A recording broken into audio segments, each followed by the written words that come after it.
I'll just continue to add people as they come in.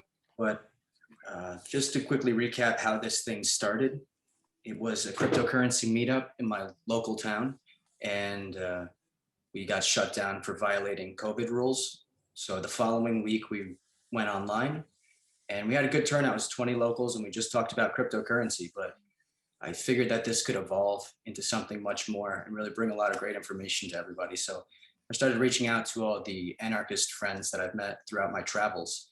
And last week we had G. Edward Griffin on to talk about the Federal Reserve, and then we had an open chat to talk about cryptocurrency. So yeah, there's about 50% of the chat room, a lot of the people might know, and the rest are really influential people that I met along the way. So the format's subject to change, but currently it's bring a speaker in for about an hour, and then they can stay longer, followed by just letting some people in, followed by an open discussion. So this week we have Dayna Martin, who's going to focus on peaceful parenting and radical unschooling. She has to leave at 7, so let's be mindful of her time. And yeah, I'm going to turn it over to Dayna. So let's try to keep our microphones on mute unless we have something to say. And yeah, take it away, Dayna. Hi, everybody. Can you hear me okay? Yes. Okay, great. My name is Dayna Martin, and I'm an advocate for peaceful parenting and unschooling. And I have 4 kids. I have a son who is 21, a daughter who's 19, another daughter who's 16, and a son who's 13. So 4 kids who have never been to school, and they've never been punished. They've never been parented traditionally, which might be a shock to some of you because it sounds really crazy at first. But my kids have always lived in what we call a partnership-based paradigm. So most parents are trained to train their kids. And most people are really shocked to hear that they've been trained to parent their kids in a certain way. But the authoritarian paradigm is what most people think of when they think of parenting. And that's the focus on obedience and compliance and focusing on the needs of the parents solely. The parents' needs for compliance, obedience, uninterrupted sleep, and for kids to be, obedient to their parents. So the way that I'm doing it, and that most people in this realm are doing it, which is growing actually, especially with COVID, focusing on the needs of everybody in the family equally. And so I don't focus on my kids' behavior. I never have. I focus on the needs under the behavior. And that might sound really radical to some people, but my kids have never been in school. They've never done any kind of school work, but yet they're happy and successful in their own right. So I want to share about this philosophy, but it might be, there's a lot to it, and we only have an hour. So I'm really happy to take questions. But so in the beginning, when I first started on my road as a mother, my son, Devin, my 21-year-old, when he was a baby, he was born in the hospital with a midwife. And shortly after his birth, the nurses came into the room and turned on the TV, which was really weird to me at the time. But they put on the TV and the Columbine shootings were happening live. And it was really crazy to me that they put the TV on and we were seeing these kids, in that space of being, jumping out of windows, and the parents are crying. And so I'm holding my newborn for the first time, trying to breastfeed him for the first time. And I'm seeing all of this craziness happening. And it came to me for the first time in my life. I thought to myself, like, how many of those parents and kids wanted to be together, but couldn't be because the parents thought they had no choice. And my journey began.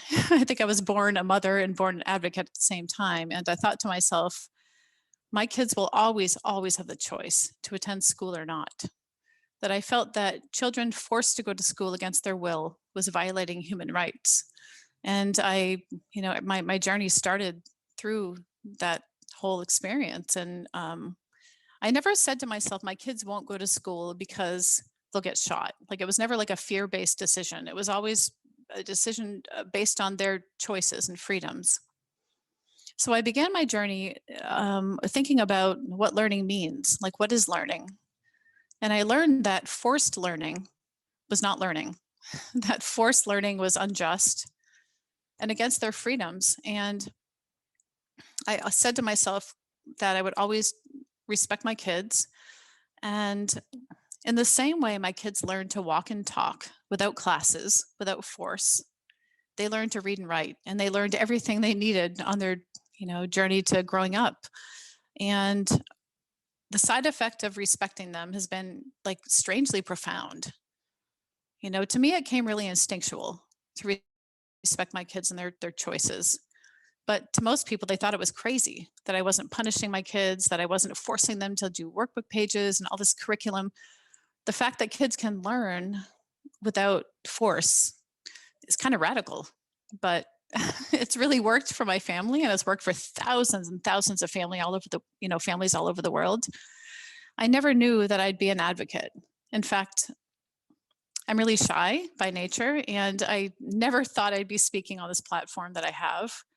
I've been on TV like a dozen times, on the Dr. Phil show, on Nightline, on Fox News, which was totally out of my comfort zone to even speak about this, but something propelled me to go forward and educate people about this life. Most recently, I've spoken in China, which was really intense because, it's communism and it's illegal to homeschool your kids there. I've spoken in India, Australia, all over the world about this life. And to me, this is like on the leading edge of new thought. But I think before schools came to be, which was only in the 1800s, this is how people lived most naturally. So it's really my passion to educate people about an alternative that is really normal to me, but to most people is really crazy. So this all starts with attachment parenting. If you haven't heard about attachment parenting, it's a more natural based philosophy. My kids always had the choice of where to sleep. I've co-slept with all my kids. I breastfed them as long as they, needed to. And I carried them all the time until they were 2 years old, if they wanted to be in my arms. And everybody told me my kids would be dysfunctional. Everybody told me my kids would never leave the family bed or never stop breastfeeding, but that's a lie. If you've heard that, it's a total lie. They do when they're ready. So the basis of this philosophy is that you care about your kids' needs as much as your own. That your role as a parent is not to train them to take orders. In fact, your role is to meet their needs and to help them get what they want in life. I've never seen myself as my child's, a teacher. I see myself as my child's learning facilitator. And even I don't have to know the answers. Like I don't have to know the answers to everything they ask, but I do need to know how to find the answers. And so it's helped me grow as a parent. It's a really intense role though, as far as my own healing, because I realized that everything that was done to me was wrong and abusive and controlling. And so it's a really, upheaval of your own childhood trauma on this path. But being their mother has been the greatest gift I could ever even give the world, because everything everybody told me would happen as a result of parenting this way is wrong. I was lied to from day one. And I have no idea how I trusted myself, despite, I never trusted myself in any other area. My whole life, I was insecure and shy. But for some reason, something guided me, and I listened to them, and I trusted my kids more than myself. And I've, grown to help educate other people about this life. So I've written 3 books about this. My first book was called Radical Unschooling.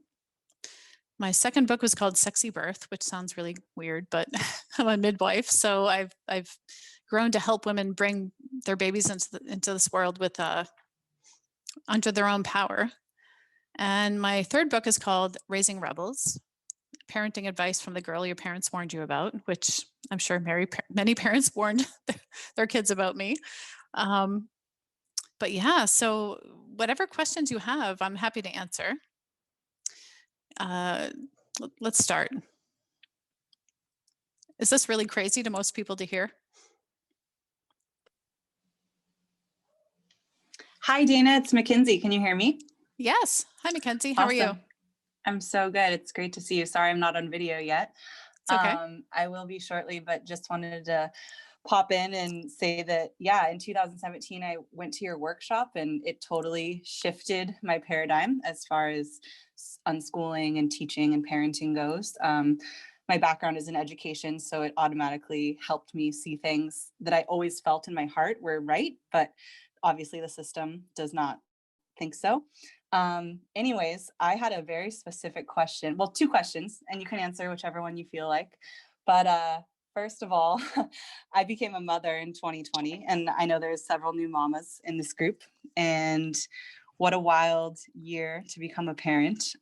So I was wondering just what you would share with any new parents within this new paradigm that we are certainly in, for better or for worse. I see a ton of positives with it, and I think that it's actually driving people towards unschooling and all the beautiful things that it brings with attachment parenting and being with your children more. So that's my first question is any advice for new parents in 2020? And my second question would be more specific in regards to how did you teach your children to potty train? Because that's what is next on my list. And I'm done with diapers. I was really into studying elimination communication, but I just haven't started it yet. So anyways, I have an idea from a French friend that told me their regimen that was pretty strict because they're, I don't know, French. And anyways, I was just wondering what your strategy for that was. That's my specific question. And thanks for your time. Okay, great. So potty training, I don't like that word because training feels so, like dog training. It's just potty learning, like whenever they decide to go on their own, which sounds maybe radical. Like I encourage my kids to use the toilet, but they always have the choice to. I didn't do rewards or gold stars or, reward them if they were going as an attempt to further that behavior. If I was proud of them, I authentically said it, but I didn't like intent of positive reinforcement is really important. So if your intent is to get more of the behavior you saw, it's kind of self-focused. If the intent is to authentically connect and say, how do you feel about that? Are you happy about going on the potty? And connecting with them over it, it's a whole different mindset. So my kids all use the potty at different times. I think girls train later or, learn how to use the potty later than boys. So my kids had the freedom to choose to go in the potty or not. I use cloth diapers, so it wasn't like an issue of buying diapers. I think that's like a big deal for people. Diapers are really expensive. Or we used, whatever they wanted to. But my kids learned, I think the boys were like around 4 and the girls were around the same age, a little older, like 4.5.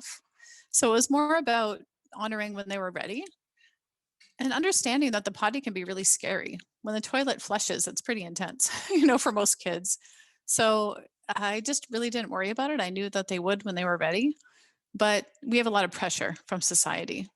I can still remember, to be honest with you, when I was 2 years old, my grandmother like locking the door of the bathroom and me being forced to go against my will. Like it's stuck in my mind. And I only did it so I could have freedom. At the basis of everything your kids learn, what they want more than anything is freedom. Freedom to choose, freedom to be themselves. And the thought that kids won't learn unless you force it is totally inaccurate. In fact, the damage that comes from force, you can get a kid to do whatever you want, but at what cost? And so it doesn't really have to be that big of a deal. What's the fear of most parents? I want to hear from those listening if their kids don't learn to use a potty. Do you think your kids will be on the potty like in diapers for till they're like 7 or like, what are your thoughts? Thanks so much for answering so far. I would say for me, it's just more of, this pressure from society, right? But also wanting to encourage just normal child behavior. I guess I never knew like what time frame is normal for kids to start transitioning out of diapers. Right. Yeah, I think a natural potty training, it's funny, like forced potty training is around like 2 or 3. But in my experience, for 20 years working with parents, that's more around the age of 4, 4.5. So I think when like the natural progression for learning to use the toilet, it's different. The toilet's kind of scary and intense, and you flush it, and the kids. My son Devin, who's 21 now, we laugh about it now, but he used to think he'd be sucked down the potty, like down the toilet, and so I really honored that. And I said, well, if you don't want to go there, you don't have to. What would be? I don't have to flush it till you're gone. Working with them and asking them, what are you afraid of, or how can I make it better for you? I think the pressure to make kids grow up too fast is really damaging, because kids are born being dependent. They're born being dependent on you. And when we force independence too soon, it really warps the human condition. Kids become like dependent so much later, and they have all kinds of issues later in life if we force things too soon. When you honor their dependence and don't think it's something's broken because they're dependent on you, they become independent much sooner and much more in a whole way versus trying to please you. So when you don't have external motivation of like a gold star, a cookie, or whatever reward you're trying to give them, they're able to do it when they truly feel comfortable versus the need to please you, which, we don't want to condition kids to be in that space. We want them to have them find when they're truly ready for things. So, yeah, most kids don't go on their own till they're like 4 or 5. Is that crazy for people to hear?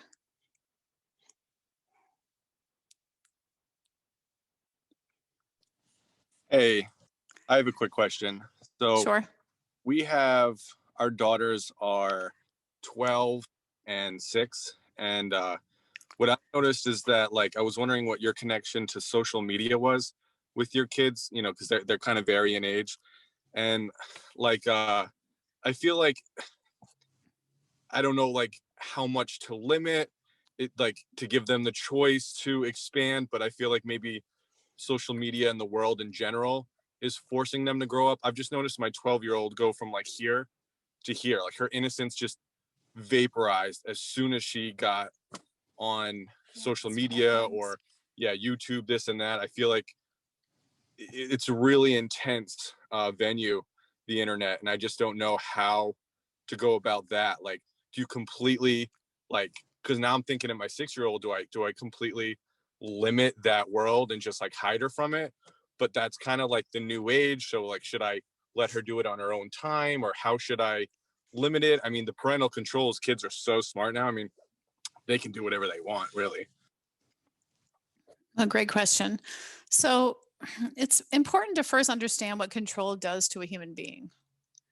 So when you control or limit something, kids have a warped relationship with whatever's being controlled. That's first important, an important thing to realize. We can't keep our kids from the real world. Like, this life of freedom is not about like sheltering kids. And, most of you here, I'm sure, are here because you want to hear an alternative. It's about navigating it with them. So, I've always been connected with my kids and helped them navigate all of that, and been by their side when they're exploring it. I think that's really important, and talked openly about it. So most kids don't necessarily want to use social media unless they understand what's going on and they have, you're with them. So what is your daughter wanting to do, like your 6-year-old? So she wants to like do everything her 12-year-old sister does. So like, the 12-year-old went from like, a lot of her peers at a very young age had like smartphones, and they're like supercomputers. So like, when we were of that age, I'm like 30. So like, it was a process. There was like dial up, and everyone knew you were going to the computer, you were sitting at the computer. Our 12-year-old can just like blast through YouTube and then just start going down the rabbit hole, and like, getting exposed to types of things and the type of people, different things that it's like hard to control. It can go from like 0 to 100. If she goes to bed with her phone, God knows in a couple hours she could like be doing anything. So the 6-year-old really wants to just like be able to like openly search things, and her friends have the Facebook like kids messenger. So now with the pandemic, it's like that's the way the kids meet up and play, is through the computer. So she wants to do that, and it's just, we don't feel good about it, but like, otherwise she doesn't really have any interaction after school. Yeah, and like, kids now, like, they'll be sitting in the same room. Like, I'll have my daughter and her friend, and like, they could interact like organically, but they interact with the phone even though they're like inches away from each other. And I don't know like how healthy that is, but I don't know. Have you guys noticed that the kids, when they're doing this, speak in the third person now? because my kids, from looking at the videos when they're playing, and it's like they're narrating their lives. Wow, that's That's what I interesting. noticed with my kids from Yeah. all of these platforms. So I know That's it's like really scary. Oh, sorry, go ahead.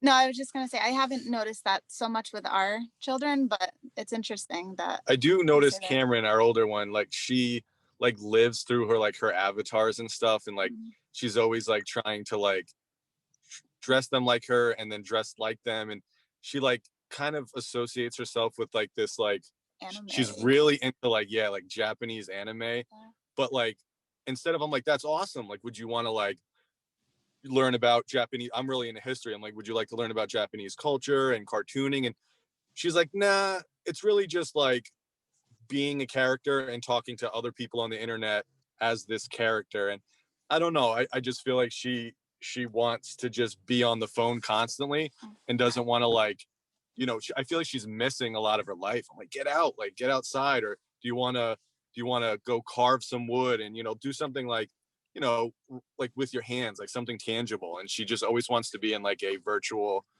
space, which is weird to me, but I don't know. You know, so it was like before technology came to be and before radio, parents were told when comic books came out to limit their kids' use of comic books, that it was really damaging to their brains to read them. And that was like a well, you know, documented history of parenting. And so when radio came out, parents were told the same thing, like you can't let your kids listen to more than 30 minutes of radio because it'll be really damaging to them. And then TV came out and it was the same thing. So like TV and technology are so new in human history that the first, you know, impulse is to restrict kids because we don't know, you know, what's going to happen as a result of all of this with human evolution. But the truth is that the reality that we're in is that this is where we're at. You know, we're in the technological age, and how do we navigate this with our kids? The best thing you can do is not restrict it and be with them during this time as much as possible, because it's all new to us and they are so much more technologically advanced than we are. My kids teach me things all the time. I mean, even getting on this call, my daughter had to help me with some parts of it. So I don't think that we should be in a place of fear. And when our kids know they can come to us because they're not going to be punished for looking at certain things or being connected with certain things, they'll always be open with us. Now, my daughter, who's 16, will tell me when somebody sends her like a dick pic. You know, she'll come right down and be like, "Oh my God, look at this guy. He sent me this thing," and we've talked about these things. It's scary when you have young kids that what's available now. But the truth is, we really can't shelter our kids from this, because if we try, the worst thing we can do is limit and control it, because they'll go behind our backs, and that's when it's like really dangerous. You know, think of yourselves as teens. What did your parents tell you couldn't do? That's exactly what you wanted to do. And in that space of limiting and controlling and forbidding, we were really in dangerous situations. So I think we have to face it head on and talk to our kids about these things. Talk to them about safety. Talk to them about the fact that people will try to like get them to connect with them and never to give out your information. And my kids always came to me when somebody would try to be getting this information from them. So as far as their social life right now, you know, I know with COVID, it's really kind of twisted and warped right now, because this is all they have is their social connection with other people. But I think we really need to trust them in this space. And as far as your daughter who's 6, you know, I know that's really a hard space to be, but does she believe you when you tell her things that are dangerous? Do you have the relationship where she believes you, or is she like, I think that the trust that's important on this path is essential. So when kids aren't, sorry, go ahead. No, yeah, just to echo on what you said. So like, correct, like she was to the point where she was like, yeah, no, I know, I understand. And like, we're like, you know, you just can't give out your information for X, Y, and Z. And we're just, you know, trying to keep you safe.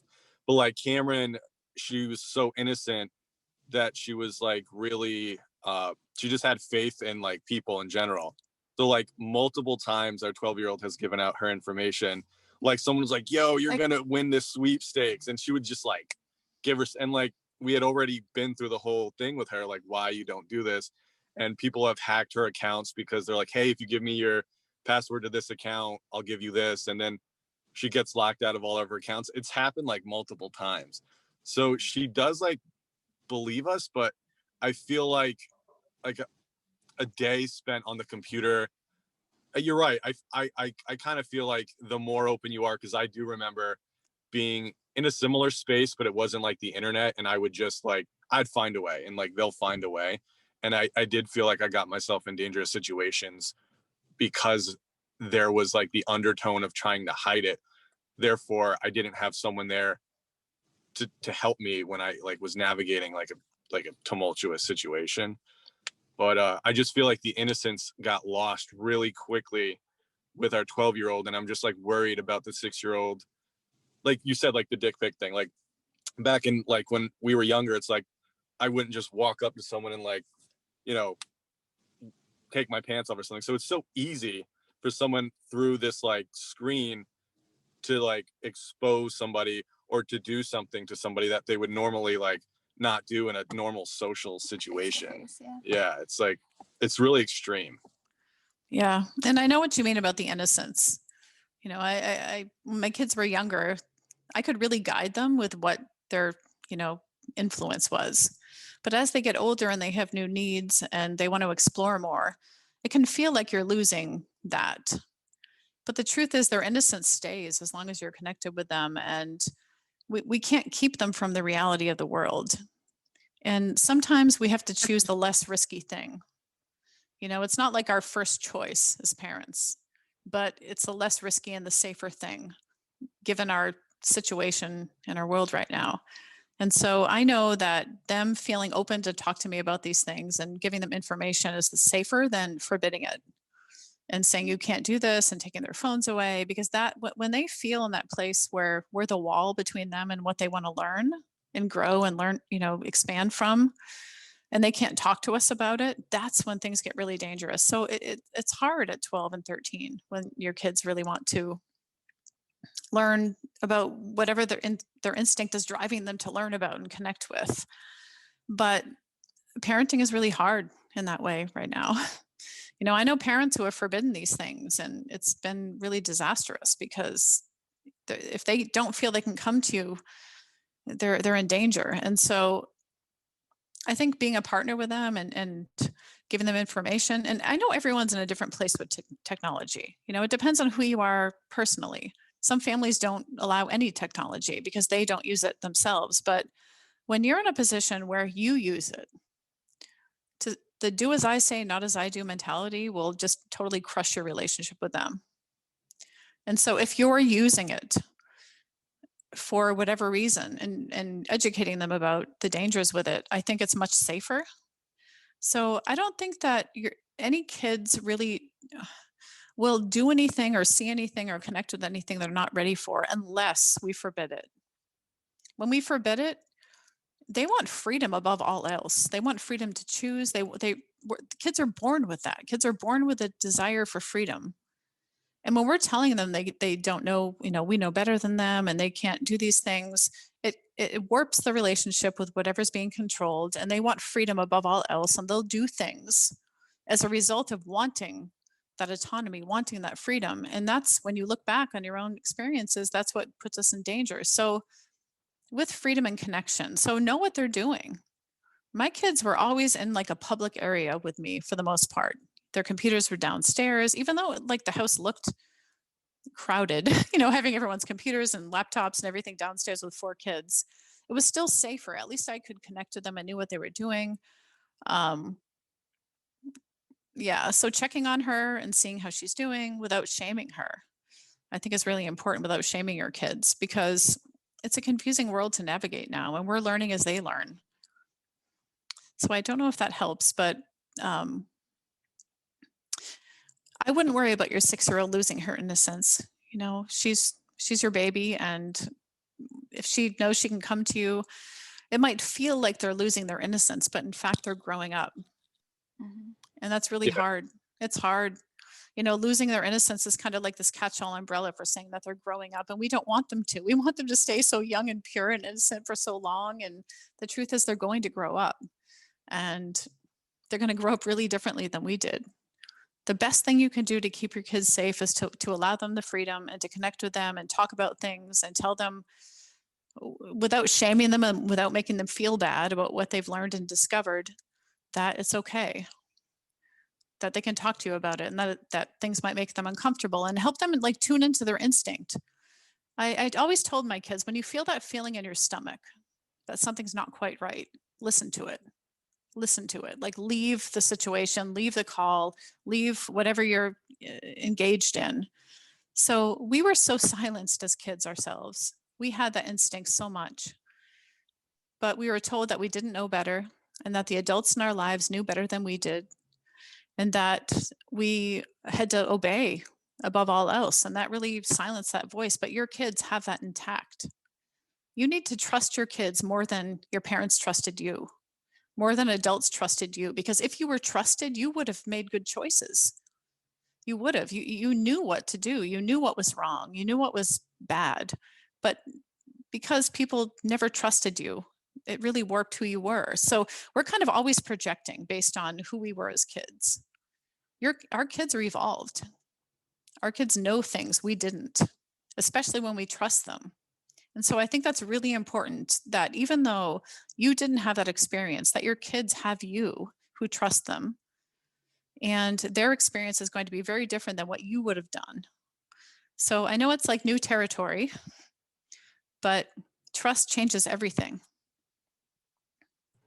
If I can interject for a second. Sure. First off, I really like everything you're saying so far. And it actually, like, full disclosure, I was on like AOL or Prodigy back in like 94 when I was like 6 years old. So like I was probably on the earlier end of that cusp. And like now, because of that, I'm a software engineer and do some pretty complex stuff because I've been allowed to play with it the whole time. And I irreparably destroyed a bunch of my parents' computers on the way there, but that's besides the point. But the way you described it, I didn't even think about it, really links up with, I feel like, between like kids today and parents with like trepidation over using just accessing the internet, basically. Like, it's very similar to drugs, actually, in like my own experience with my parents, where like, just as a really short story, like my little brother back in high school would like sneak out and drive around with his buddies smoking pot or whatever in their car because they couldn't tell their parents that that's what they did. One day they get pulled over, cop finds us, like the other kid's an idiot, and basically it's just like, if there's anything in there, it's not mine. It's like, okay. And the cop's even like, dude, come on, why'd you have to say that? So anyway, my parents get the phone call, pick my little brother up at the police station, and literally on the drive home, my parents are teaching my little brother. My dad's like, hey, I wish I knew that I should have taught you how to roll a joint, because he at least flipped that out the window. And basically from then on, our conversation completely changed, because we were able to be open about the fact that, okay, you smoke pot. And my parents were like, hey, don't go driving around doing stupid stuff. Just like hang out here, be safe. Like that's, and it was like literally safer from then on. Especially when people started drinking and stuff like that. Like, I'd rather you do it. My parents would say, I'd rather you do it in our house than potentially be just driving around or going hiding and potentially getting yourself killed driving and drinking and driving or whatever. So I think the safety aspect is, you're totally right in terms of having that extra bit of trust, and just open communication completely changed like at least my brother and my relationship with my parents. I think that's a similar kind of vibe there. Yeah, great points. I mean, I think that anything we forbid makes something like we put a lot of energy into like this being taboo and something they shouldn't do. And it makes it really desirable, because we as humans want to expand and learn. No matter what our parents say, we have to experience it ourselves. So what the first couple shared, I'm sorry, I don't remember your names. The fact that you were with your child during all of that was awesome. You know, my son Orion, who's 13 now, he just turned 13. You know, there was a time where he was on, I think it was like, I don't know what game it was, but he was trading weapons and buying, you know, new things for the game. And some kids conned him out of these weapons that took him months and months to earn. And it crushed me when he came to me crying like they stole them from him. And it was a really, really hard lesson for him to learn, not to trust people. But we can't just tell our kids not to trust people. They have to sometimes experience it themselves. And when they're by our side, the damage doesn't happen. Because imagine like if you forbid something and kids got scammed out of something or conned into something and they couldn't come to you with that. They'd never really learned the lesson. So my kids have always been able to come to me with this, and it killed it. I was crying with him, you know, like I knew how long it took him to earn these weapons or whatever he did. I think it was Fortnite. And but he never ever trusted people again online. When he would come to me saying, oh, these guys, you know, tried to get me to do this, and I learned from this experience. And so we can't keep the world and all of the bad people from them necessarily, you know, but we can be there for them in this space to help them learn on their own. We don't want to condition kids to just believe what we say. I know that might sound weird, but we don't. Because if we condition kids to just believe what we say with no question, what does that create as adults? To not question authority. We don't want that. We want them to learn on their own, to gain these skills before they're adults, to be able to know that they have that instinct. They will learn from their mistakes and not just trust people or trust authority based on what they're told to do. So it takes a lot of courage to step into the space, and it's really foreign to most of us because we have like one foot in each paradigm. We have one foot in like the authoritarian paradigm and how we were raised, and then we have one foot in something more that we want, you know, more for our kids. And we're living this life of freedom and wanting to give them more understanding and respect, but it's hard for us. So this is why I do these talks, because I want to help parents understand that yes, this is not the easy way. We can forbid and give rules, but rules are a replacement for being there. Rules do not work. They are a replacement for being present with our kids and helping them navigate the hard lessons that they will learn on their own. So, yeah. What other questions are coming up? Hi, Dayna. Thanks. Hi. Hi, I'm Jennifer. This is Patrick. And Hi. between us, we have 3 kids. We have 2 full-time and 1 that comes to visit us part-time. And so my daughter's 12 and Patrick's son is 9. And we homeschool both of them. We have for the last couple of years. And I know unschooling is a departure from homeschool. And I'm just wondering, like, what did it look like for you, or what does it look like for you? Because from what I understand, it's not curriculum based. And I would just like to hear what that looked like, and structure. And was there no structure? Just what is it like? What was it like? Okay. So unschooling is a method of homeschooling, but it's stepping away from the whole idea that kids need to learn certain things at certain ages and that they have to follow a state curriculum. What most people do when they homeschool is they buy a curriculum and do what schools do at home. They basically force their kids to do certain things at a certain time. So what unschooling philosophy is not just an educational philosophy, it's a whole life philosophy. And it's trust in your kids to learn what they need to learn based on what they love doing and what they're interested in as an extension of who they are. So a typical day in our life might look like what most people do on weekends. So what do you do with your kids when you're free on a weekend, for example? You pursue your passions, you have fun, you explore things, you do projects or go on trips. Our life is like that all the time. So my kids have never done any kind of formal schoolwork, which is really, I know, radical and really extreme. But my kids learned to read and write, and they learned every single thing they needed to learn, like most kids in school learn, at their own time, in their own way. So reading, writing, and math are all tools to help us get more of what we want in life. And the only thing that stands in the way of reading, writing, and math and all the other things that we're forced to learn, the only thing that gets in the way of that is forced learning. And so forced learning can be gentle looking. It can be coercion. You don't have to punish your kids or threaten them for it to be in the category of forced learning. So forced learning is not learning.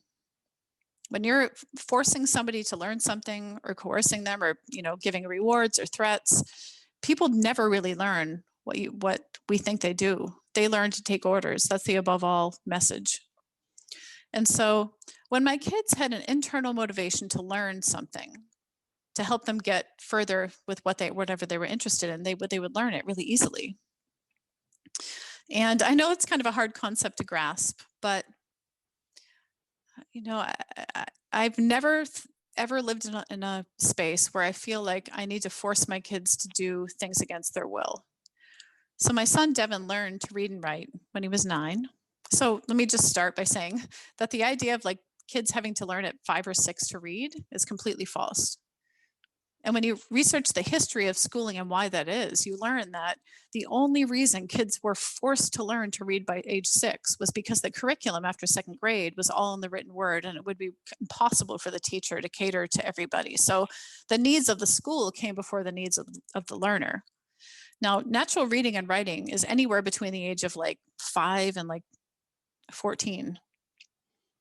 Crazy, I know, but some kids don't learn these things until their brains are ready later in life. But they're not any further behind than kids who have been taught in school, ever. My son Devin learned to read fluently at age 9. Most people would think that the first book he would have to read are like, you know, Cat in the Hat books or something at that age group. But the first book my son ever read was the Harry Potter series. My daughter Tiffany didn't learn to read. She's autistic, and she didn't learn to read fluent, like really well, until she was 11. And the very first book she ever read at age 11 was a 300-page autobiography of the band One Direction. Now, this is like at a 15-year-old level. She went from, you know, 0 to that space because her brain was ready to learn, and she was never forced. My daughter Ivy learned to read when she was about 10.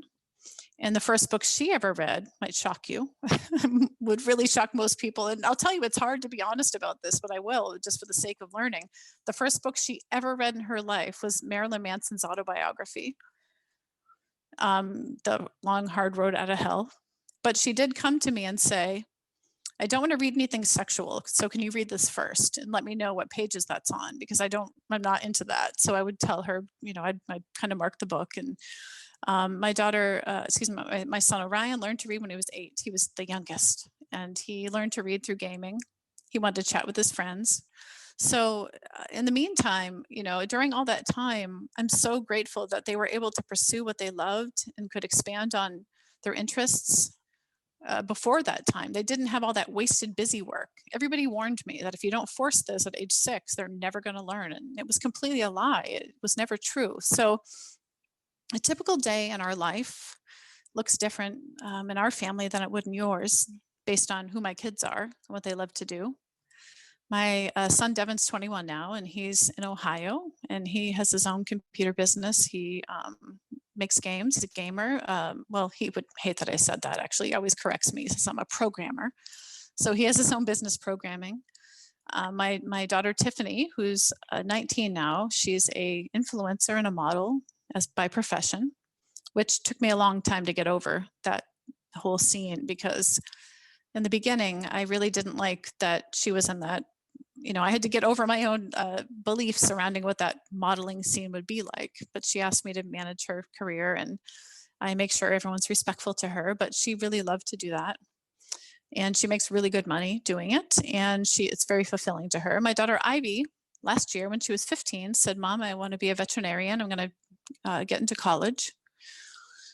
Now, this is a child with no formal education, nothing. And I said, okay, let's research what we have to do. And she passed. She wanted a high school diploma. She took like a test, and she had more knowledge than most kids her age.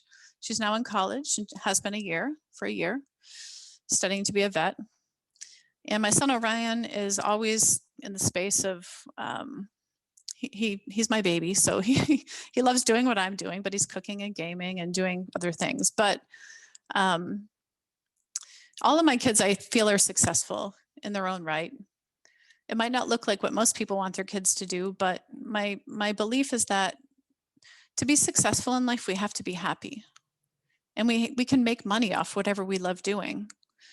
And our culture trained us to believe that if we jump through these hoops and we're successful, then we can be happy. And look at all the miserable people in the world right now. So we're kind of flipping the script and saying, you know, I've always said to my kids, you can make money off whatever you love doing. And how many years has it taken us to get to this point? Most of us, years and years of healing and growing, and to not be in that space, to just be in a job where we take orders. So my kids have always had their own businesses since day one. Literally, my son Devin, when he was 4, had his own chocolate business. When he was 10, he said he wanted to learn to be a blacksmith. And so I found him a mentor. And I found him a lot of different resources based on what he wanted to do. And he had an Etsy store by age 13 where he was making knives and swords to sell. Anyway, I could go on and on. I don't mean to use like my kids' success, I guess, as a means to promote this life, because it's not about that for me. It's about their happiness and fulfillment. And so a typical day, we're just doing whatever we want, to be honest with you. Whatever we want, all day, every day. We have ultimate freedom. But most people don't trust kids. And they think if kids were left to their own devices, that they would just do nothing all day. And I think when kids are really controlled, it might look like that because kids just want their freedom. But I found my life to be really unique in that way, but I don't think my kids are special, any more special than your kids. My kids aren't geniuses or like anything like that. They just have freedom. And in that space, they've been able to have mastery. They have mastery in what they want to do in their lives. And if they're happy, that's my main goal. It's not about success. I just want them to be happy and whole. So that's a really long answer. I know. It's helpful to hear just your personal experience. So thank you for sharing your family with us and important aspect of your children in your life. That's super helpful and inspiring. I'm so glad. Unschooling by accident. So a lot of people come to it like that. They come to it by accident. Yeah. Yeah, especially Patrick's son. So it makes me, and I second guess, like, should he be? Yeah. So thank you. He's getting to the point too. He was in Waldorf for a few years, and because he wasn't vaccinated in New York State, we took him totally out of school last year, and have been trying to work at different types of homeschooling with him. And he's lately saying he wants to go to regular school, and this is where it becomes like that's his desire. That's what he's saying. But then at the same point, I'm seeing like there's just stepping into the system's way of indoctrinating you. So it's challenging to know, is this a point to be kind of firm and like, no, we're going to stick to doing this? Or is it like, because he doesn't, like you said, like to trust your intuition, but he doesn't really know. And in reference to this, like he's 9, he doesn't really know what he's asking for. So I go back and forth a lot. And of course, he hasn't even been able to be in school as a result of all the COVID restrictions.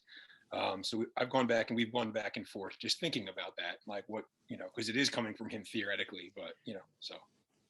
Well, I think a child that chooses school is a totally different experience than a child forced in school. Right. That's right. I think schools should be used as like a resource and should be, something that like a library, that if a child wants to go in that system, then they don't necessarily suffer the damaging side effects of being forced. Right. They enter it like willingly. They know the rules. They know the punishments. They know everything that goes into that. And if they choose that, that's very, very different than being forced. Being forced is where all the damage comes. So unschooling isn't about not using school. It's about the basis of this whole philosophy is children's rights and freedom to choose. If we would have had that, life would have been very different for most of us. It took us so many years to get to the point that we're all at, to be able to have this self-ownership and autonomy to choose these things in our life. So most kids would not choose school. In fact, I know a lot of parents whose kids want to try it, and they do, and most do not choose to stay, because the disrespect that comes as a side effect of that is like, they're like, what the hell is, it's really demeaning. Right. The whole system is demeaning. And so if your son knows that anytime, and talk to him about it, like, just so you know, when you go there, it's really weird. You have to ask permission for this, and they treat you like a dog, basically. And if anytime you want to leave, you can come home. But I think the socialization, I think, is like a big question for most parents. That's really the main, that's the crux of it for me. Like. Yeah. And so I think, so kids in school, age segregation is like a really big deal that most parents don't think about. So age segregation is something that only exists in school, and it's very unnatural, that we're not meant to be around our age mates. Imagine if before I scheduled this, I said to Pat, like, I only want 40-year-olds. Like, I only want people in their 40s. That's it. I'm only comfortable with that. That'd be so weird. You know, we don't care how old we are. That kids don't really have that natural inclination to only be associated with kids of the same age. But age segregation is really damaging because kids in school, they can't associate with kids in a grade older than them, or the kids will be made fun of, or kids younger than them they can't really hang out with because they'll be made fun of and teased. And so it really limits their social network. Actually, age segregation is like extremely limiting and really damaging.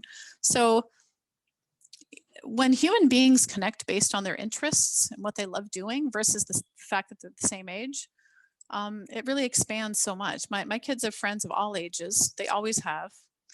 I always tell a story about my son, Devin, when he was 5. He was really good friends with this like 80-year-old woman down the street.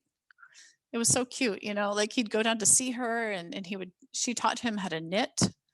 He had no sense of the fact that age has anything to do with who you hang out with. So, you know, there's so much damage that comes as a side effect of the institution, not just the, you know, indoctrination, but the age segregation is a big deal. So I think if you give your son freedom to choose, that will change his whole perspective probably on everything, and let him know, be open with him, be honest with him, be authentic. I think that's a really important aspect of this life, is being honest about our feelings about everything in life.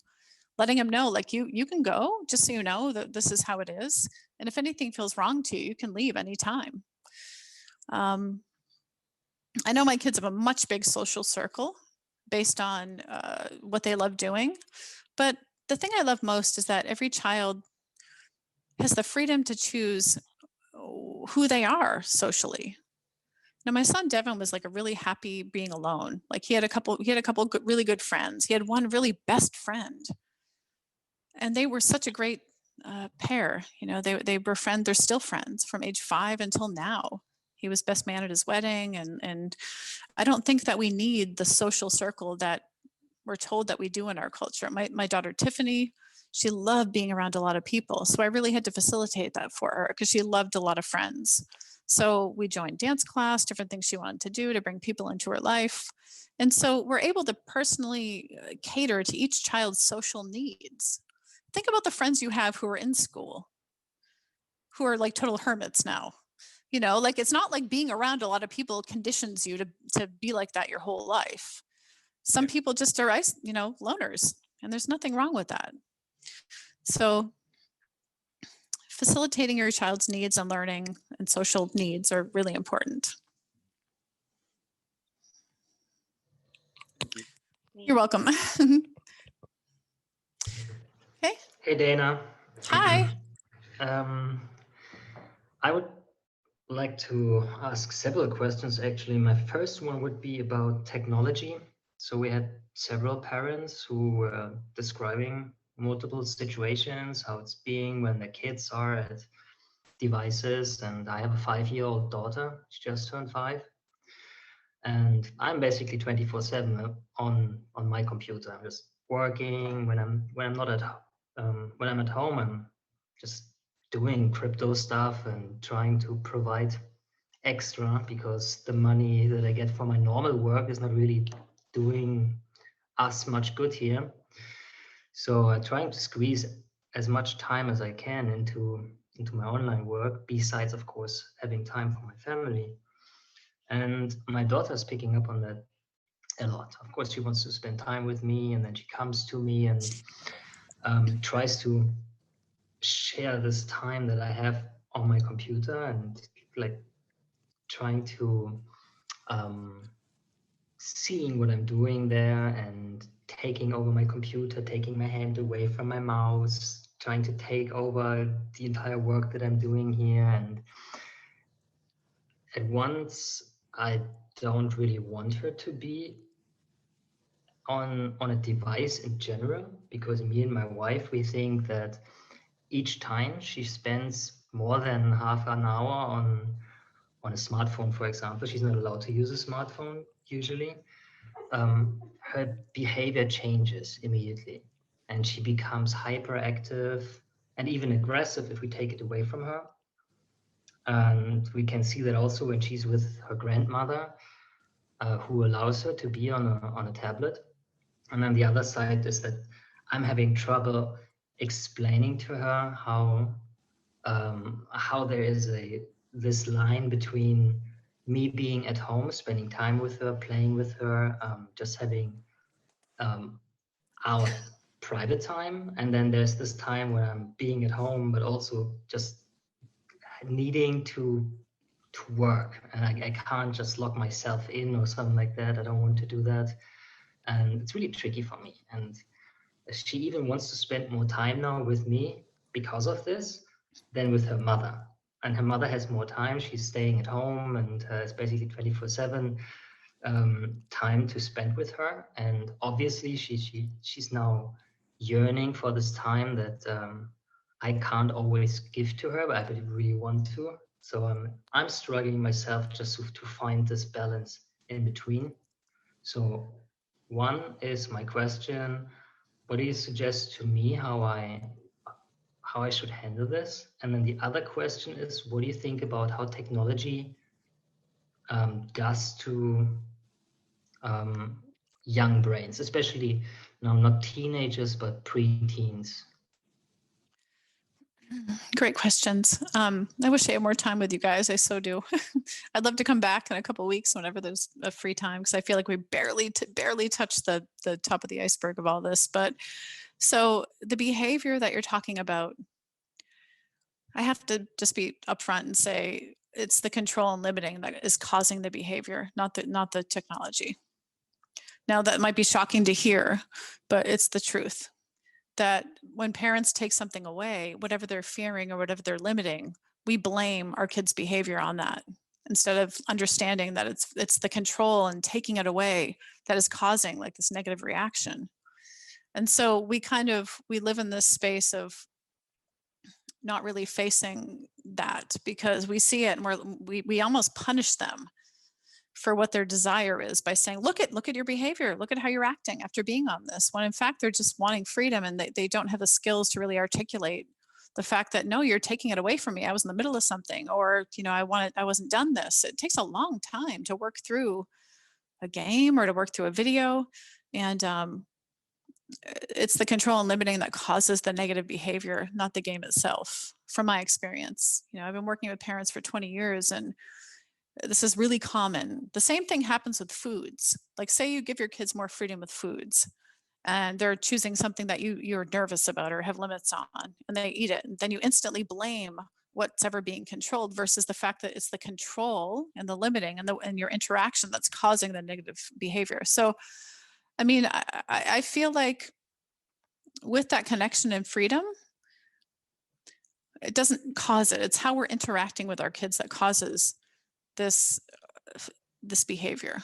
Because kids, their needs, we don't really focus on their needs. The focus on behavior and how they're being and how they're interacting with you is the focus. But what was she doing at the time where you took it away? Or we need to sink down into the space to realize that our kids are people too. And most of the time, if we interacted with our partners in the way we interacted with our kids, they wouldn't stay with us. They would be like, so I like to put people in the position that kids, even though they're little young kids, that they have feelings and needs.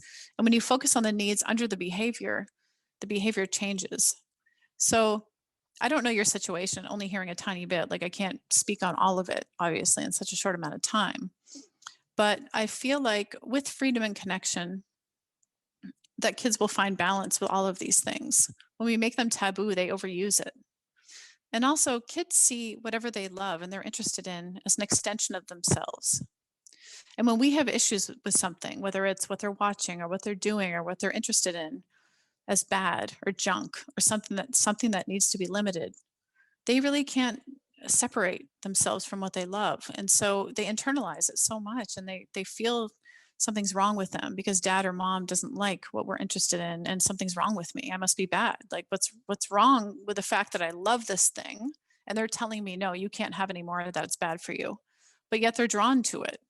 So the negative side effect of control and limiting things is it's like the self-fulfilled prophecy. And then we think that we're right. You know, we think we reinforce this cycle of blaming technology or blaming certain things in their lives that they're drawn to as them being bad or making bad choices. And much of it is based on the authoritarian paradigm and the side effects of that. So I hope that makes sense. It's hard. I have to go. I'm so sorry, guys. I so want to stay on, but I have a group coaching, unschooling group coaching I do every Thursday night at 7, and people are entering that room. So I think we need like 3 hours next time. I do. Set it up. Thank you so much for coming, Dayna. You're welcome. You're welcome. And guys, I'm sorry if anybody didn't have a chance to ask a question, please message me. Pat will give you the information to get a hold of me. And I'm happy to answer anything that you have questions about that came up. I know this is like a really big shift and it might seem really radical, but if you're here, you're interested in something different. If you've come here tonight to listen, you want alternatives. And if something I've shared wasn't really attainable to you, I can help you get there. I can help you with tools and ideas and how to bridge this space. So, Carmen, hi. Hi, Dayna. I just wanted to say thanks. This was awesome. I came in a little late, but everything was so helpful, especially that technology question. Thank you so much. You're so welcome. Well, so nice to have everyone here tonight. Please let me know if I can help you in any way. You can find me on daynamartin.com or, find me through Pat. And let's do this again, like in 3 weeks or whenever there's space. Okay. Let's do it. Thanks so much for coming. All right. Thank you. Thank you, guys. Thank you for having me. Thank you, Dayna. Thank you. Thank you so much. Bye. Did everybody enjoy that? Great stuff. It was awesome. We're going to do it again. Definitely. We had a pretty good turnout. We had about 35, 40 people at one point. Awesome stuff. No, it was So really now great. this is where we can talk about whatever we would like. It's nice to see some familiar faces. I just want to follow up. Actually, I didn't have the chance to tell this to Dayna now, but maybe I'm you sorry. can forward her what I'm going to say now. So there's this author from California. He's called David Warner Matheson. I'm holding up his book here. So this is one of many books that he wrote. This is called The Ancient Worldwide System. It's about mythology. He used to be in the US military and he taught at West Point, the cadets in mythology actually.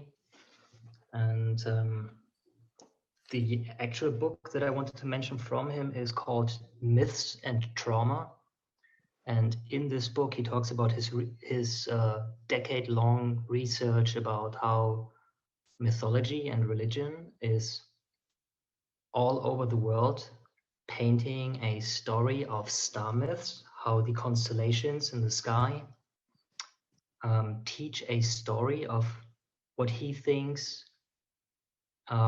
is about our trauma of each and every single individual of the human race. And it ties in very neatly with what Dayna was talking about, how every time that we are being confronted with authority, whether it's our parents or in school or friends, family, whatever, and something happens, it's creating trauma. And trauma is a really harsh word. Most people connect it maybe to something really drastic, but it can be small things. Yeah, someone is saying, no, you can't do that, this, you can't do that. And you're getting frustrated, and then you change your behavior out of that. And through this behavior change, you are disconnecting from your true self. Every time this is happening, you disconnect a little bit more. And eventually you grow up and you become this person, this ego that you identify with. So I'm this person, this is my name, this is my personality, I'm doing this, I'm doing that. And it's not actually who you truly have been the moment you've been born into this world with the true potential that you have been given. And Matheson thinks that the myths and the religions, they teach us to heal that trauma. And the moment we start going on that path of healing that trauma, we tap into universal wisdom. We tap into the knowledge that is everywhere, like whatever you want to call it, the Akashic Chronicles, if you will. So every information that has ever been thought and acted upon since the creation of mankind. And we are being able to download information, not necessarily consciously, but we get it one way or another. And that allows us to create what in the esoteric traditions is being called mind over matter. So we are creating our reality with our thoughts. And we don't even have to entirely heal ourselves. So it's not that you have to heal all the trauma from your childhood to become this person that is able to tap into this knowledge that is all encircling us, but actually just the mere decision of trying to become a better person is already enabling us to do so.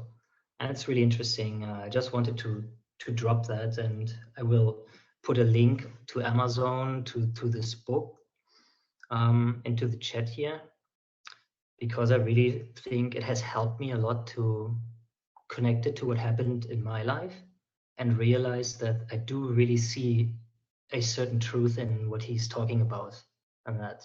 And I found really interesting what Dayna was saying in that regard, because it's what I believe too, and it's very difficult to make that your own reality. Even though I know these things and I learned about this and I try to live up on that, it's on my day-to-day life with my family and my daughter. It's not always, I'm not always able to realize these things and do this. So just listening to Dayna now is really helpful and self-reflecting, I think. And I think a lot of you guys who are listening now have a similar feeling about this. Just wanted to let you know. Just got a message from Dayna, and she's actually going to jump back on for a minute. So she'll be here shortly.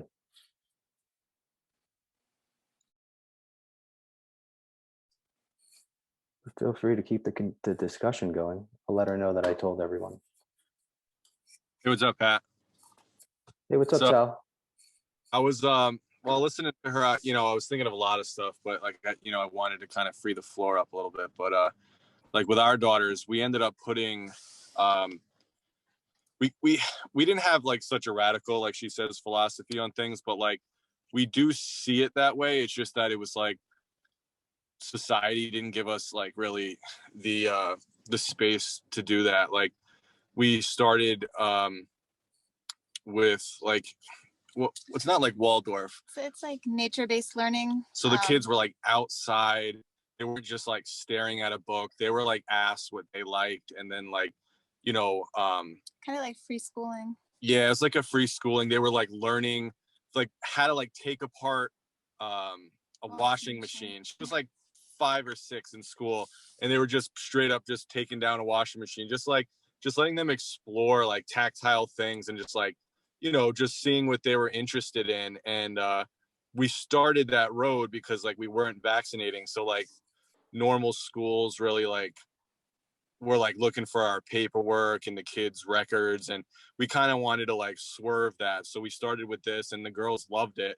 And I feel like it made Cameron really, really bright, like really herself. That's why like when she went back to public school, her choice, she wanted to socialize with more people, have a larger network, and this school was kind of small. So I kind of watched her lose herself a little bit and like turn into a lot of her peers.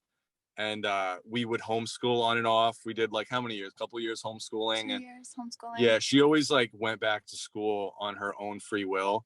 But I just feel like I see less of her when she's in the system and more of what her teachers want her to be and what her friends think she should be and what like YouTube says she should be.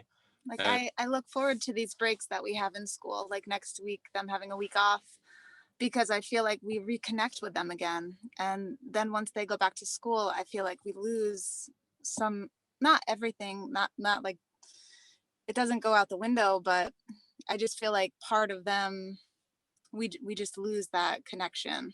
So it's nice to have like a week to regroup. So yeah. I don't know. I'm sorry I cut you off. yeah, no, I agree. I feel like it's so regimented. Like I like like when I was a kid, like my mom like worked at the school and she was just like, you know, I mean, I enjoyed it. But like, I feel like what she was saying makes a lot of sense because my parents would limit a lot of things. They were like, you know, they didn't want me to hang out with this kid or go to this party or do this thing or drive with people that I shouldn't or go fast in a car. And I like had to check everything off the list I was told not to do. I like did it tenfold. And I don't Same think here. there was, Same here. yeah, Love you, Mom. But I did exactly what you told me not to do. yes, it was bad. It was like really bad. I mean, it was to the point where I was just trying to rebel. Like it was totally, the whole basis was rebellion. And I feel like if I could have talked more with my parents, I don't know. I just feel like I wouldn't have been in such dangerous situations like that car accident with your brother and Ryan. Mhm. That specifically happened because I was so scared of being out past curfew and telling my parents where I was and what I was doing that I caught the first ride I could. And it was like, I could have totally been like, yo, Dad, I'm drunk, I'm high, I'm like very far away from home. I'm going to be not home till 2 a.m. Could you come get me? I'm out here. I was so scared to do that. We just jumped in the first car that appeared. You were right there. And, you know, chaos ensued. I mean, we could have all been dead.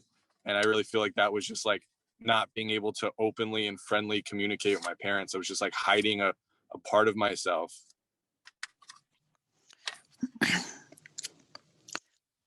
Hey guys, I'm back. Great to have you back. Thank you. Luckily, my other call was they were flexible because I feel like we weren't really done here. So yeah, who else is here? Did everybody leave, or how many people are here still?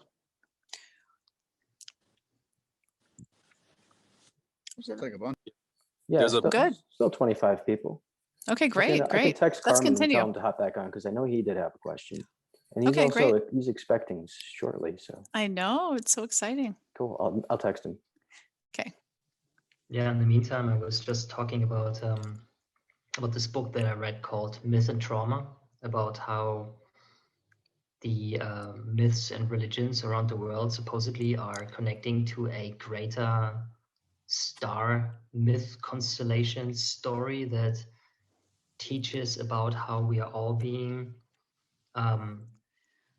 fed with trauma through our life, through authority from outside, family, friends, whatever. And when we heal ourselves, when we start this healing process, we don't even have to entirely heal ourselves. Just when we begin the realization of we need to heal ourselves from this programming that that happened in our life, then we are being able to tap into a higher knowledge that leads us back to our true self. What do you think about that? Well, I think parenting this way enables our kids not to go through what we did, for one. You know, all the healing that we have to go through with our past trauma, the hopes with parenting in a more peaceful way enables our kids to not have to go through what we've had to go through our whole adult lives, healing from our childhood. So yeah, I totally agree with you. Yeah.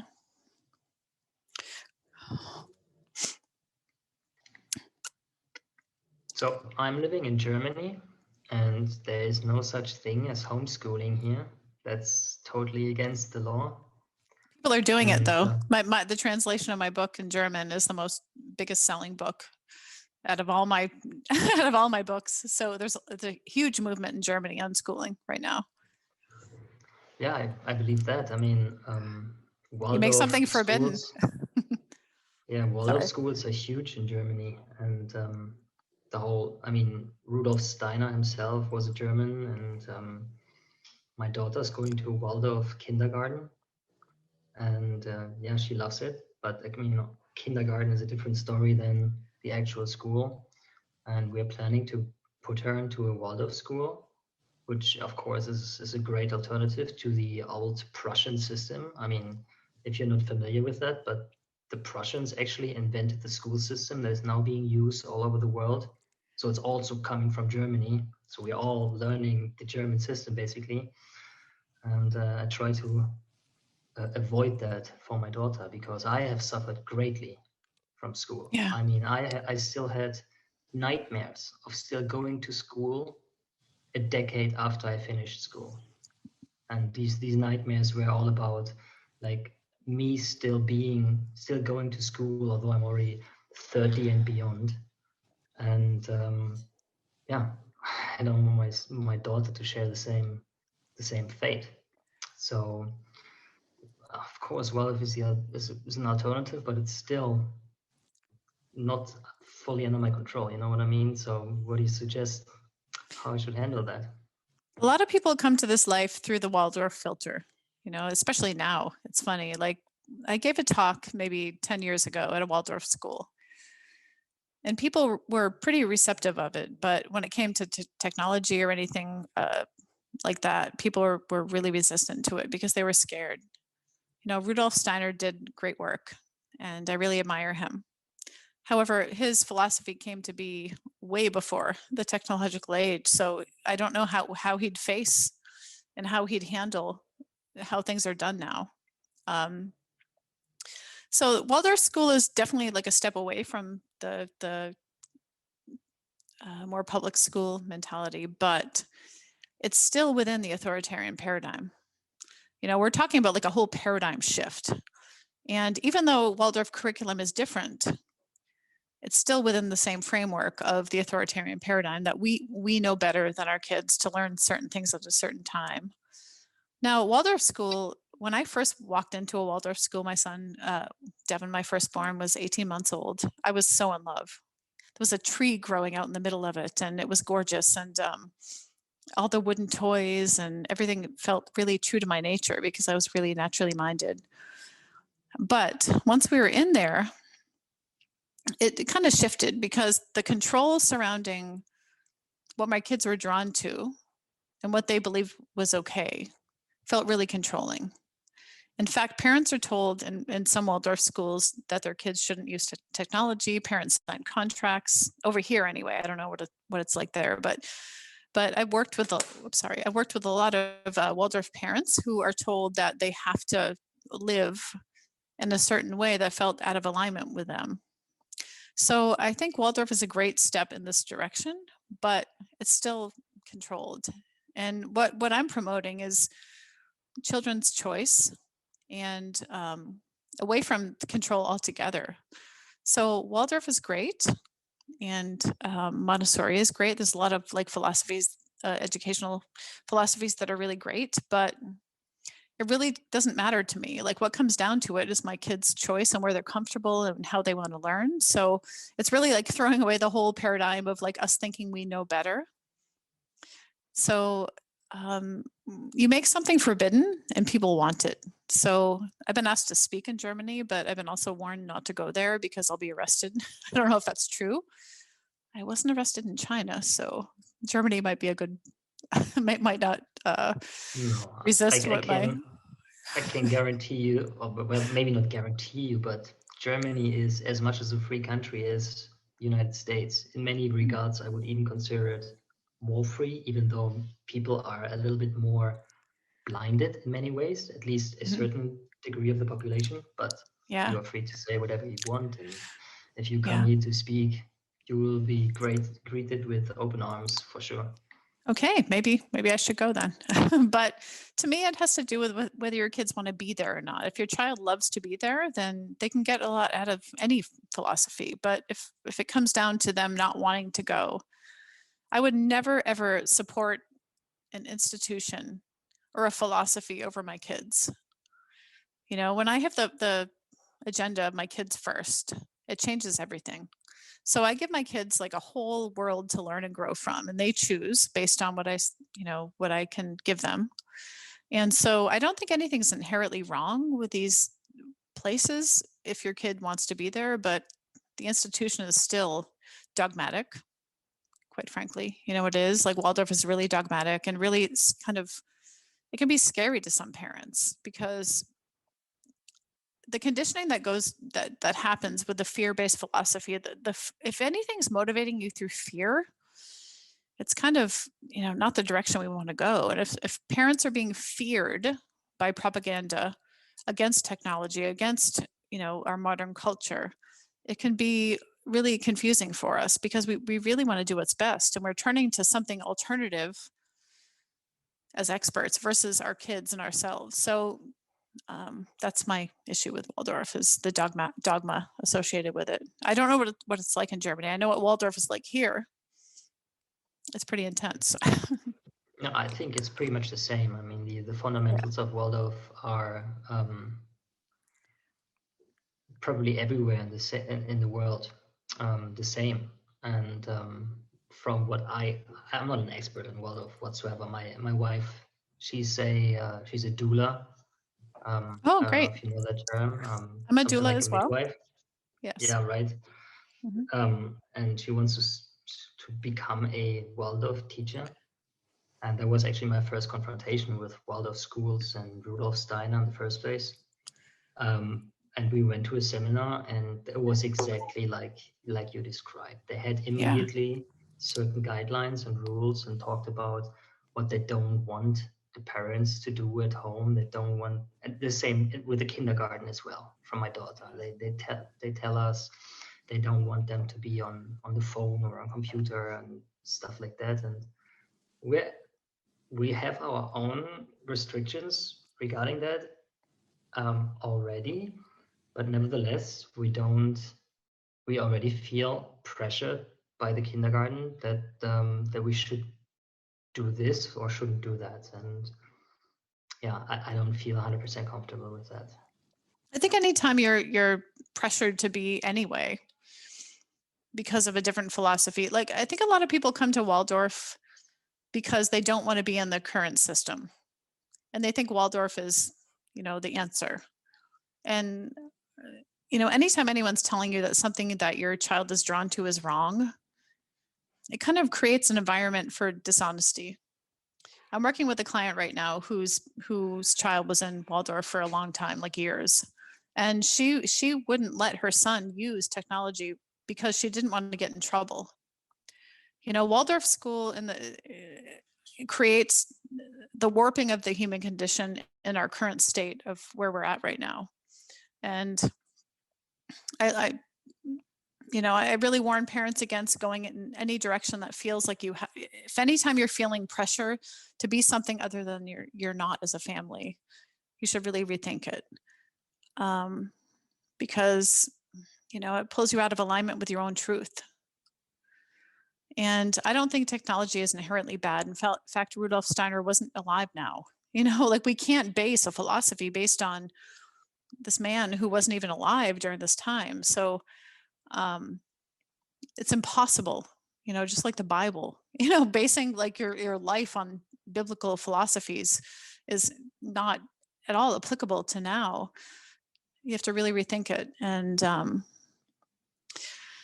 when my client was having her child be part of Waldorf school, she would tell him, don't tell your friends in school that you watched the show, or don't tell, you can't wear this because it goes against their philosophy.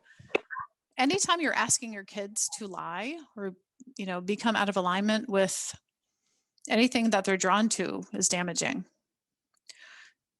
Yeah, I could go on and on about Waldorf school, but I know we have a lot of people with questions, so.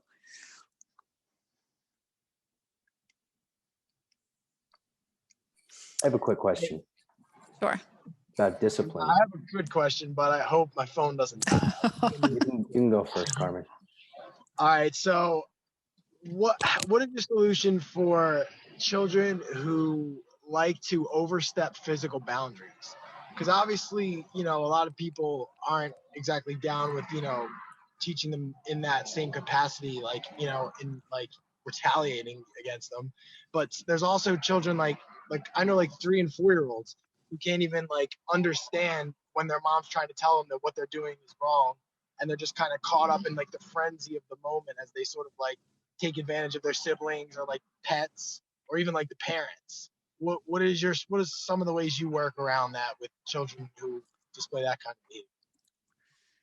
Can you give me like a real life example, Carmen, that you've been in recently?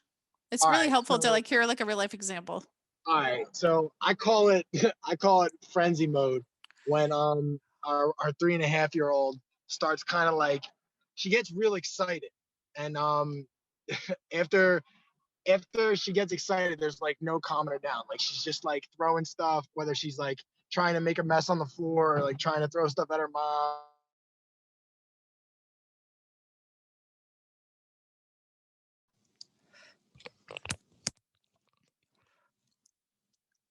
Did we lose them? His phone might not have been- Possibly. I'm going to tell him to keep his video off so his bandwidth is stronger. Okay. I have That a was actually a good question.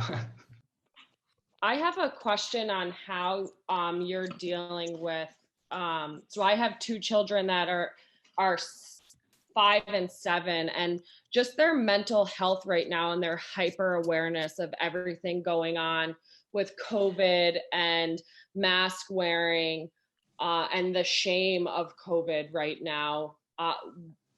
How can we help like bring it down to a child's level and like a dialogue?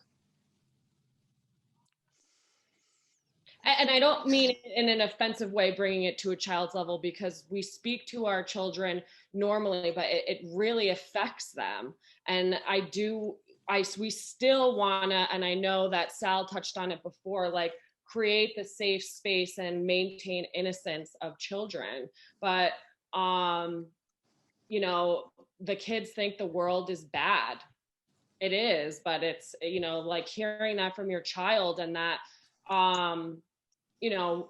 my friends and I had a play date through a car in March, and I had to leave because my 7-year-old emotionally couldn't handle it. And she told me on the way home that she didn't want to live or be alive in a world where she wasn't allowed to love.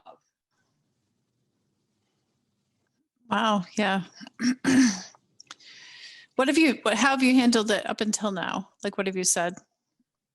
I mean, they're exposed to the news, they're in school, they see everything, and we just tell them it's gonna get better, and they have play dates with their cousins and they see people, and just like how Sal talked, the overabundance of technology now, meeting through Zooms and stuff like that, it's becoming their new norm, so it's not as difficult as it was, but I really think there's still major challenges.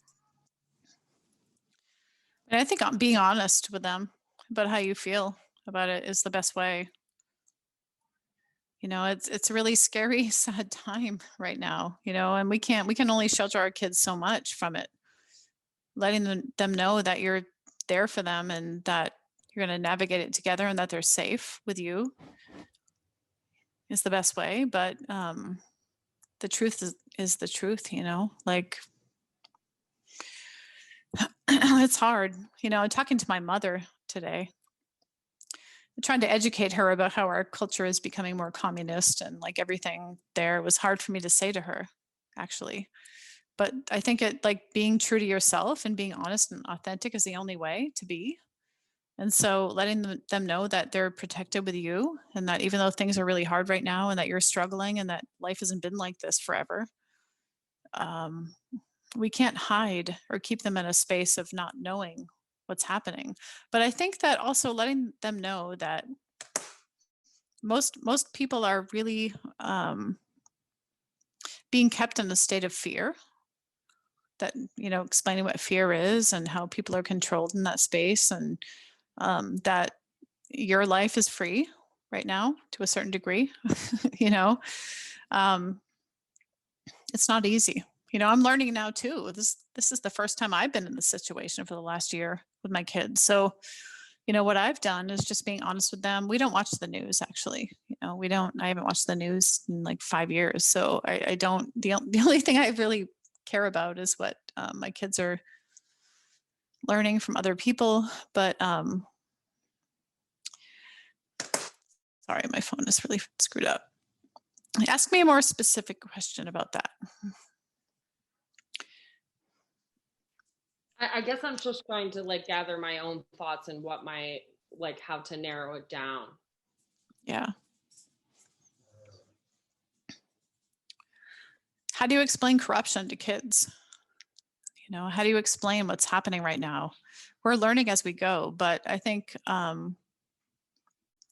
it's funny when I go out and I'm in a store, I don't like to wear a mask, so I pull it down. And my kids say to me, "Put it up, Mom. We don't want to get in trouble." And I hate that. Like, I hate that they say that to me, because like, I don't want them to be controlled by fear. And so I guess I'm true to myself in all of this. And I tell them that we have to do what's right despite, and that the fear being promoted through media and everything around them is not truth. And I think we have to be in a space to be true to who we are and our beliefs, and our kids will follow suit.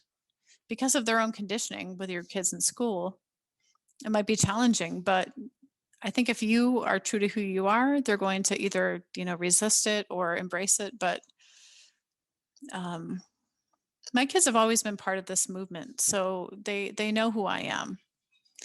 And even though they've been raised in freedom, they still are conditioned right now, this last year, to obey orders. And my kids wear their masks, even though I don't. Their choice. So I don't really have an answer other than like saying that you should be who you are and convey what you want to convey and be who you are despite. But yeah, it's not an easy time to be alive right now, I'll tell you.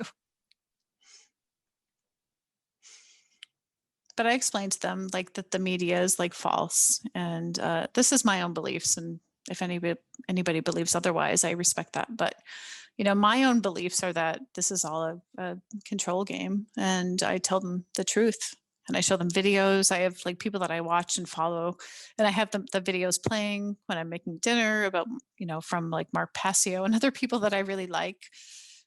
My son Devin, who's 21, he's like an extreme prepper. He has like 5 years of food backstocked, and he tells me I have to get a gun soon, and he's really afraid. And I hate that he lives in such fear because of all of this. But this is our life right now. And I think we have to let our kids feel what they're going to feel. We can't protect them from reality. If we do, they're going to be totally shocked, when they're older. And so right now is a really complicated time to educate people about this life, because we're learning as we go, But all I know to tell you is to be honest about your feelings and let them feel what they feel and support them in that. I hope that helps. Yes, thank you. You're welcome. Carmen's back in, and I think his question was aligned with mine, which was more so around discipline. Okay. You have good service now, Carmen? Yeah.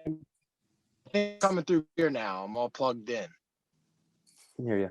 Is that true or choppy still? I can hear you. All right, cool. All right, so first of all, I think you were just commenting on like COVID and like kind of like society and how it's like fucked, and you were talking about not sheltering the kids. I want to just echo that I agree with that. Like, I even told my mom that. I was like, why didn't you tell me it was like this messed up? Like, I remember telling her that when I was like 21. So I totally agree with that, letting the kids just have to integrate with life and the reality that we find ourselves in. But my question had to do with physically aggressive children. Like, I have a 3.5-year-old that I'm a stepfather to, who we call it frenzy mode. Like every night, like right around the same time, like she just kind of goes off on a frenzy of like just trying to do things to piss her mom off, trying to do things to piss her brother off, whatever it is. And like no amount of talking to her, no amount of like reasoning is like enough. Like she I feel like she feeds off of the fact that she's only being reasoned with, and she kind of, it's almost like a rush of like going mad with power. That's what it feels like to me from the outside looking in. How do you explain like really young children who can't even conceptualize of certain things, like how and why being physically aggressive towards animals and their family is wrong, and actually get them to care about it? Like that's what we're struggling about, is getting her to, respect that. What do you say to that? Well, for one, I would say the assumption of negative intent is where the problem is. Is she doing it truly to piss her mom off? Like a 3.5-year-old is not thinking like that. They're not, their brains aren't wired like that. Like they're thinking of their own needs. And I think when we assume negative intent that she's doing it to piss her mom off is wrong. What needs aren't being met, what needs are there underneath all of it. I think when we look through it like as a filter of what does she need? What does she want? And like take away the idea of like her behavior altogether. Like if she communicated her needs in like the sweetest voice or in like a really peaceful way, what would they be? Sometimes I feel like she just wants to play, and she doesn't realize that like her playing is like hurting her brother or like hurting the cat. Cause like what I'll do is like she just wants to climb all over everything. So like I like to wrestle, so I'll let her climb all over me. It's like fun for me, I'm like laughing, she's laughing.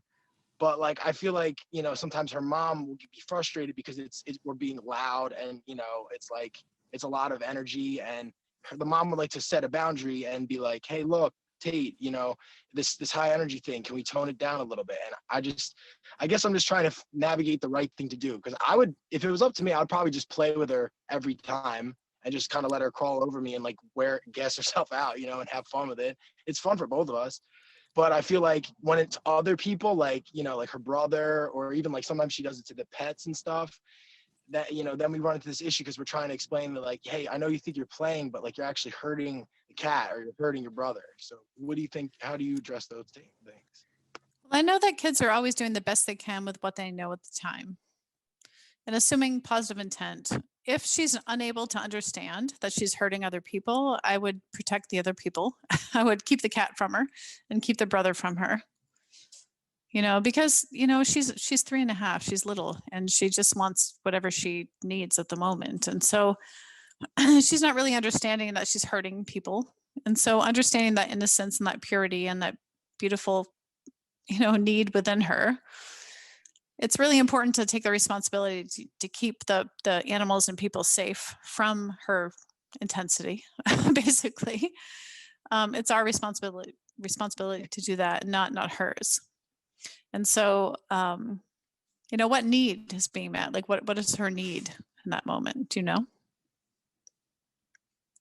To me, I think she just wants to play. Like she really just is trying to play, and she's just like a physical person. And I get that. Like I train jujitsu. Like I wrestle with like adults, and it's fun for me. So like I can see that.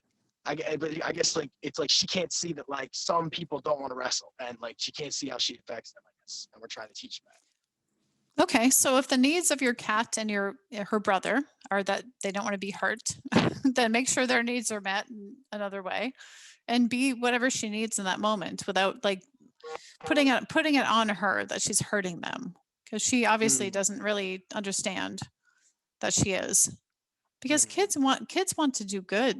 Kids are innocent in that way, and the way we preserve their innocence is to not assume they're doing something from the adult filter, that she's hurting them intentionally or that she wants attention or whatever. She it's so innocent and pure that she wants to play. And so we don't have to worry about like training them to like not hurt other things, because is she bad? Does she want to hurt other beings? Is that like what you think? I know it's not for you, Carmen, but I'm saying like, I think we have to see that for what it is, that she has energy and she needs to get it out, and you keep everything else safe in her wake and meet that need. Thanks, Dana. That was really helpful. That kind of like reaffirms how I intuitively felt. It's just a struggle, sometimes when communication is challenging. Because at that age, it's so hard to talk to them about things like that. I know. And we were thought of so differently when we were kids. People assume negative intent from us, most of us, our whole childhoods. That we looked at behavior as like we assumed that they were looking through different filters than they were. So if she's like says so much energy that she hurts the cat and hurts family, that we have to just keep them safe and say she has a lot of energy, like let's keep the cat away, let's keep the brother away, and we wrestle with them and have fun. It'll naturally like evolve to a more healthy place for her, instead of us assuming negative intent. Because when we assume negative intent from kids, they become that. They become what we see them as. And so when you see her as sweet and kind and loving and everything she is, she becomes that too. That's really deep. That's very helpful. I really appreciate your insight, Dana. You're welcome.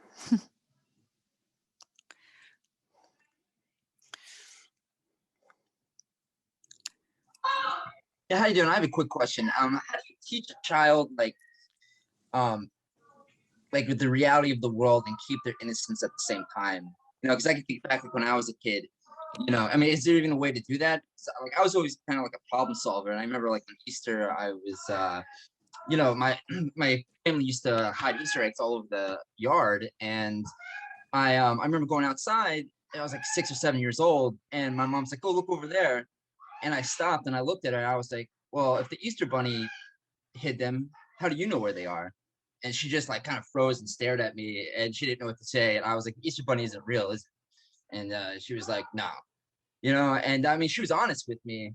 That's just an example. So how do you teach children about like the realities of the world and keep them innocent at the same time? Because it almost seems like it's like impossible. And obviously they're not gonna be innocent forever, but you don't want to strip them of that innocence at the same time, because the world really is like a magical, beautiful place. And it's also a really fucked up place too. So how do you manage that? That's such a great question, because it's been such a journey for me. Like in the beginning, when I had my son 20 or 22 years ago, we believe, we did the Santa thing. And I think he was 4 when he said to me, "Is Santa real?" And I couldn't lie to him. I said, well, I didn't really know how to sidestep the question, because I wanted him to like feel the magic of all of it. And I said, well, what do you think? And he said, well, I said, what do you want to believe? I asked him. And he said, I know it's you guys, but I want to believe that it's magical. I said, okay, let's go with that feeling. And I asked him also, like, are you resentful toward me for telling you that Santa was a thing? And he said, no, I loved it. It was fun. I said, did you know the whole time that we were lying to you? And he said, well, I kind of knew it was like this like magical thing. And I went with the story. So from his, wisdom, I approached it with the other 3 kids. And so I would say Santa's coming and Easter Bunny's coming or whatever. And if they'd ask me directly, I'd tell them that, no, it's not us, but we love to like play the story. So I think you can live the magic without, as long as your kids are in on it, they want to believe and be magical. And that's something I really like about Waldorf philosophy. Actually, I always loved the magic in Waldorf. Waldorf has like tons of magic within it, but my kids were always conscious of knowing that it was like a story and magic and history. But I never lied to my kids when they asked me directly. And I was really worried. I think of my 3rd child, Ivy. She was 3, and she said to me, like, she told me she liked that we played along. So I think engaging your kids with the magic that you want to play the story, like this is a story and we can like facilitate that for you. I think they want that, and you can play with it. They love play at that young age. And as long as they would play along with me, but they knew the truth that there wasn't really fairies and everything else associated with it. But yeah, I don't know if that answers your question, but Ask your kids what they believe. Ask I was them. saying like even like bigger issues, like that was just kind of like a small issue, but like, you know, kind of like Charlotte brought up with like coronavirus and all these things, like, is there a way for them to like kind of like maintain that because like, you know, I envy children so much because they have that light and they have that innocence, and like someone like me, I kind of feel like the reality of the world hit me at a very young age because I was always doing research, I was always trying to find the truth, and it kind of like all the magic away, because then once the reality hit me of like what's really going on and all these people in charge, like you said, are corrupt, and you know, explaining all that to like children and like teaching them that kind of stuff is like kind of big. So it's like, how do you kind of, like I said, like maintain that innocence about them and bring up those real realities of the world at the same time? I know my kids can only take in what they can handle at any given time. So, you know, I personally don't really buy into any of the news or anything, you know, mainstream, but I think that if kids want innocence and they want that part of their reality, they communicate that to parents. I don't know exactly to what extent my son Orion, who's 13, knows about everything happening, but he comes to me with it. And I think we do have to protect our kids to a certain degree. I don't mean shelter, but think about like what most people do. You know, most people in our culture watch the news and they convey this fear. And like, if you don't buy into it, your kids won't. You know, so there's a certain sheltering that comes naturally from our own, you know, actions. If we're like in a state of fear, our kids know. So I think we have to like really be mindful of what we let in and what we adopt for truth, and conveying that all the time is really important. You know, I asked my son Orion last week, or actually a couple of days ago, I said, I'm watching Mark Passio's talk on masks, you know, the whole information about like masks and what happened. And he said, I don't really care about it. I don't really care. I don't want that in my life. So the kids choose at a very young age what they want to let in, and trust your kids with what they want for information. So I think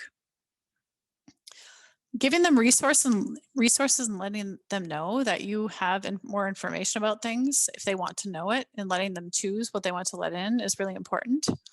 So it's kind of really hard right now with our culture. Before COVID, I was really cut and dry with what I shared, but things have changed, and I'm learning as I go. So I can only convey what I've done with my kids, but it's not easy. But I think just being honest with them about your truth is the answer. You know, conveying that to whatever degree they can handle. If they're receptive to it and they want to hear it, then convey it. If they shut down and they don't want to hear it, then stop. Trust your kids with what they're able to handle for as far as information.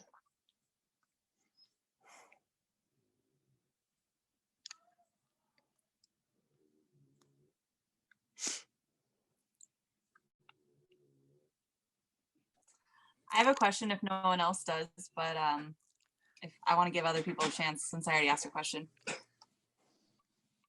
Sure.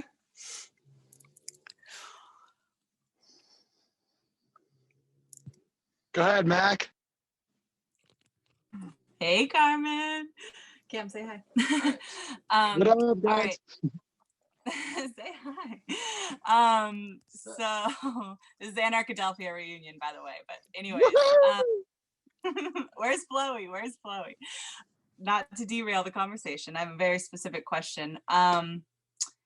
In Portland, Oregon, where we are right now, I have started a freedom cell essentially, / meetup kind of thing, similar to what Pat's doing. And we now have like a ton of mamas and kids that are ready to create like our own homeschool co-op situation. And I have a background in education, so people are kind of looking to me to help structure things, but I am in no way want the role of teacher, right? We're just guiding these amazing children who are all geniuses. And yeah, I was just wondering if you had any advice about us getting started, where basically we have different locations secured. Ideally, we want to do it like agorist barter style so that any family that's involved, here's Morgan, any family that's involved just has to like host one day and then their costs are covered. So it's kind of like a rotating thing. Teacher and guides can go where the space is. Anyways, just wondering if you have any guidance on that, because we're looking to get started here very soon and no one wants to do virtual schooling or any of that crap. And it's everyone's on board for unschooling essentially, but just in a group. So I'm curious if you have any advice for unschooling in groups. Thanks. Yeah, there's a lot of co-ops that have unfolded with this philosophy. And I think it comes down to, offering things to your children that they might want to do and seeing how they feel about it. Again, every single question comes back to children's rights and what they want to know and trusting them on that path and introducing them to many different philosophies and beliefs and helping them find their own truth based on, who they are and being honest with them about your beliefs. So co-ops are great for unschooling. And my kids have always been offered many different resources to learn and extend their knowledge. And yeah, what do you find is like a hard thing to tackle with all of this? Well, since you asked, I'm specifically attempting to turn it into, I don't like the word job, but a money making thing for me as kind of the main guide, being the main teacher, doing a lot of the organizing, whatever you want to say. I will be there with the kids the most hours, whether we rotate or whatever. So I'm trying to figure out how to monetize it. And that's the biggest thing right now, because parents are like, well, we're going to rent this really amazing ballroom and we had it all set up. And then last night we were like, we can't afford this. Why do we want to pay this money if we can just share our own homes? It's much more of a co-op homeschool style anyways, opposed to this drafty big room.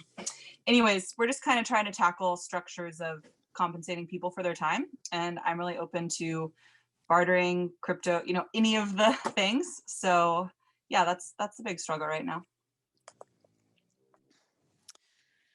What have you run into so far?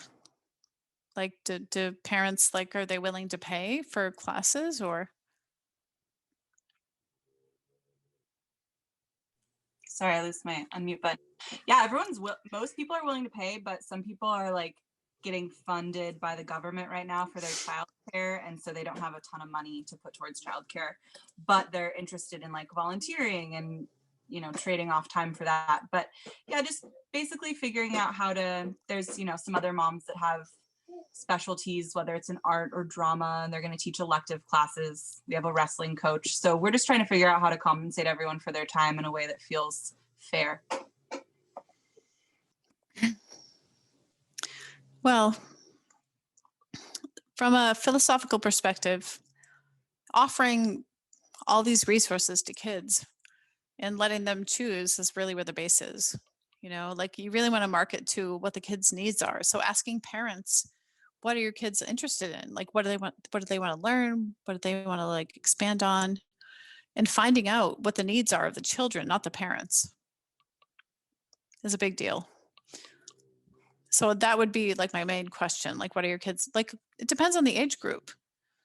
When I'm planning events, I always find out what the kids want to learn.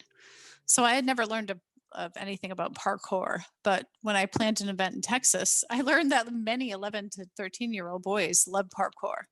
They wanted to learn about it. So I found a person to teach them that. And I was able to fill the space, fill the whole event. That section based on that. So when I'd be sending out information, I'd be sending it out what do your kids love? What are they drawn to? Because if that's the only thing that really matters is what the kids want.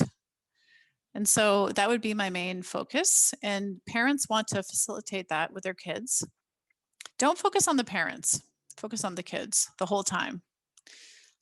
I think that was the success of my events was because I would ask parents these questions, with little kids, little girls, age 3 to 7, it would be princess parties. And so many were interested in zombies. It was kind of a weird thing. I sent this questionnaire out and little kids things that are really interesting. And so we did like a zombie princess party.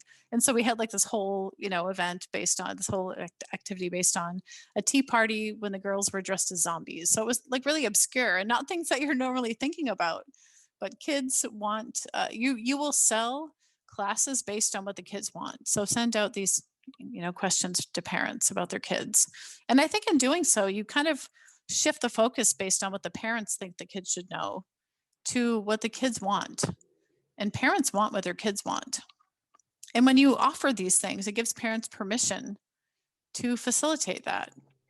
So whether it's, self-defense, karate classes, or zombie princess parties, or, parkour, like you can completely cater your talks and your events based on that. And you will sell the most that way. Yeah. And at this point, it's not even about making money. It's about coming together and just having a happy co-creative space for our children where they're not seeing people in masks and we're just doing normal things like growing a garden. And my girlfriend, Maggie, who I don't know if she's still on the call, but she must be because she's listening. She just texted me and said, okay, we have the topic for our next meeting. What do the kids want? Where do they want to meet? And what do they want to learn? Yes. It's perfect. Perfect. They're present at every meeting. But I can't say that the focus has 100% been them. And I think making that shift is going to be huge. So thank you. And I think that monetizing it's really a viable thing. Like you need to. Money is kind of a tricky thing with unschooling parents because we feel like we should be just giving without any compensation, but you should be able to be compensated for your time. So I think we have to break down the fear of like making money off, supporting kids on these, in their interests. And no, you should totally be thinking of money because the more money we can make off facilitating these things, the more we can give. Money is like a really taboo thing. And I think we have to break through that and understand that kids will have their needs met if we're compensated and we can like give them more because we have families too, I had to really get over that in the last 20 years. I gave so much of my time for free. And when I was able to make money off of what I'm doing, I'm able to give more because, your time is valuable. Your time is. So don't be afraid of asking for money for these things and organizing things around that. So, do like a total brainstorm with the kids, like even if it's like really weird, like we did a whole, we did so many weird talks that most people would think was really weird. Like the kids were all interested at the time, like 5 years ago in The Walking Dead. So many kids love The Walking Dead. So how can you educate kids based on that one interest, The Walking Dead? We contacted so many people to like be able to bring this information to them. And so it might seem really weird to like do a talk surrounding Fortnite, but how can you like do a talk and bring kids education based on this one interest? But, so many interests branch off of each interest that each interest, my phone is screwed up. How can you bring information that kids can learn and grow from based on what they love?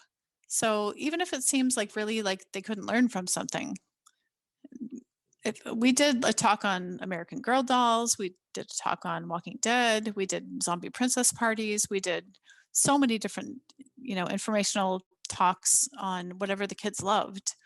And we paid people to come in and talk about these things, experts based on these kind of things. We facilitated meet and greets based on these interests. So we had Chandler Riggs, who was Carl on The Walking Dead, come and talk to our group. We typical mom. Anyway, who's next? I'm sure she can still hear you, but I have an interesting question.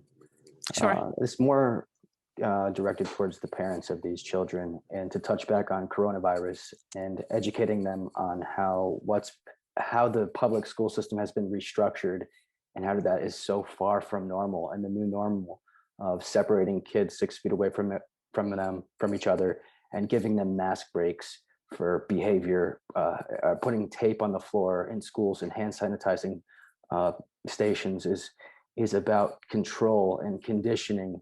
And I think it was Rockefeller said that they want to churn out workers rather than thinkers and learners. And we have to realize that this upcoming generation will be essentially the teachers of, the coming generations.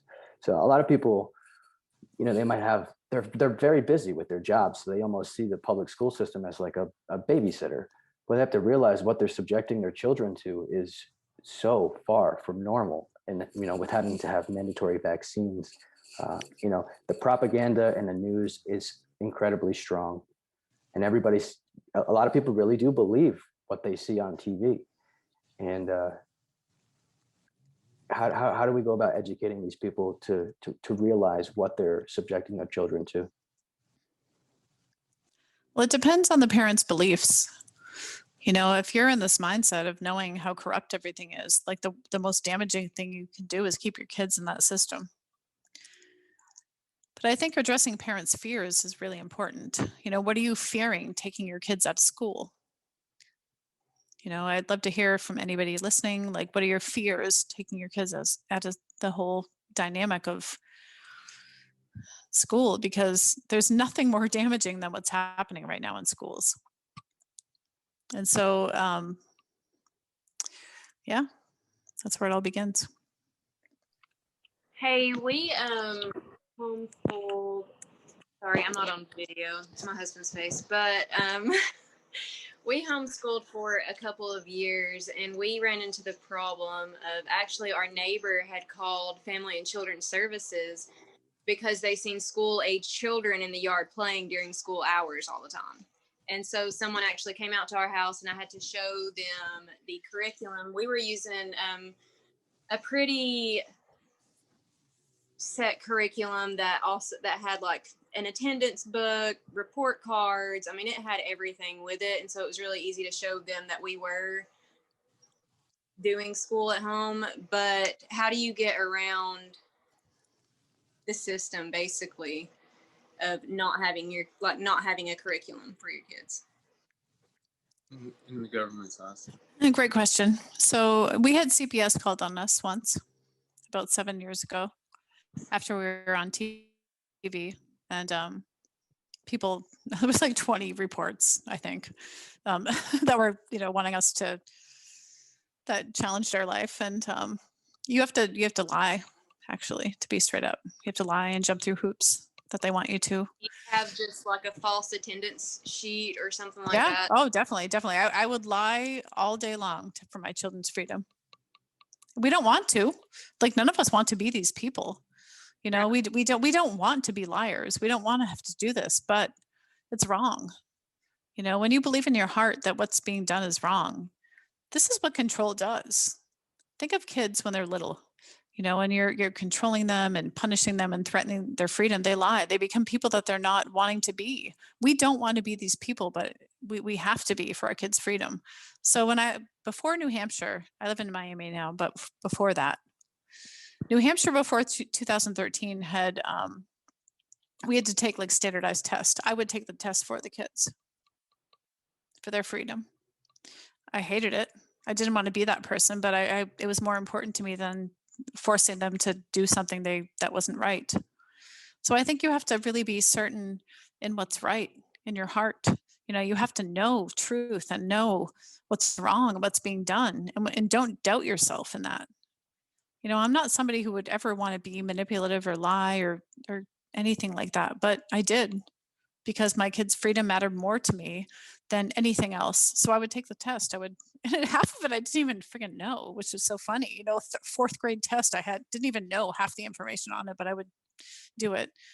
The other option is like finding an unschooling friendly evaluator. So New Hampshire, in our experience, like had we could either do a test or find an evaluator, and we found somebody who was really in alignment with this philosophy and could translate everything our kids were doing into like schoolese. We call it schoolese, and like school language. So we travel and she would translate it into like what they learned, and that was fine too. So there's ways around all of this.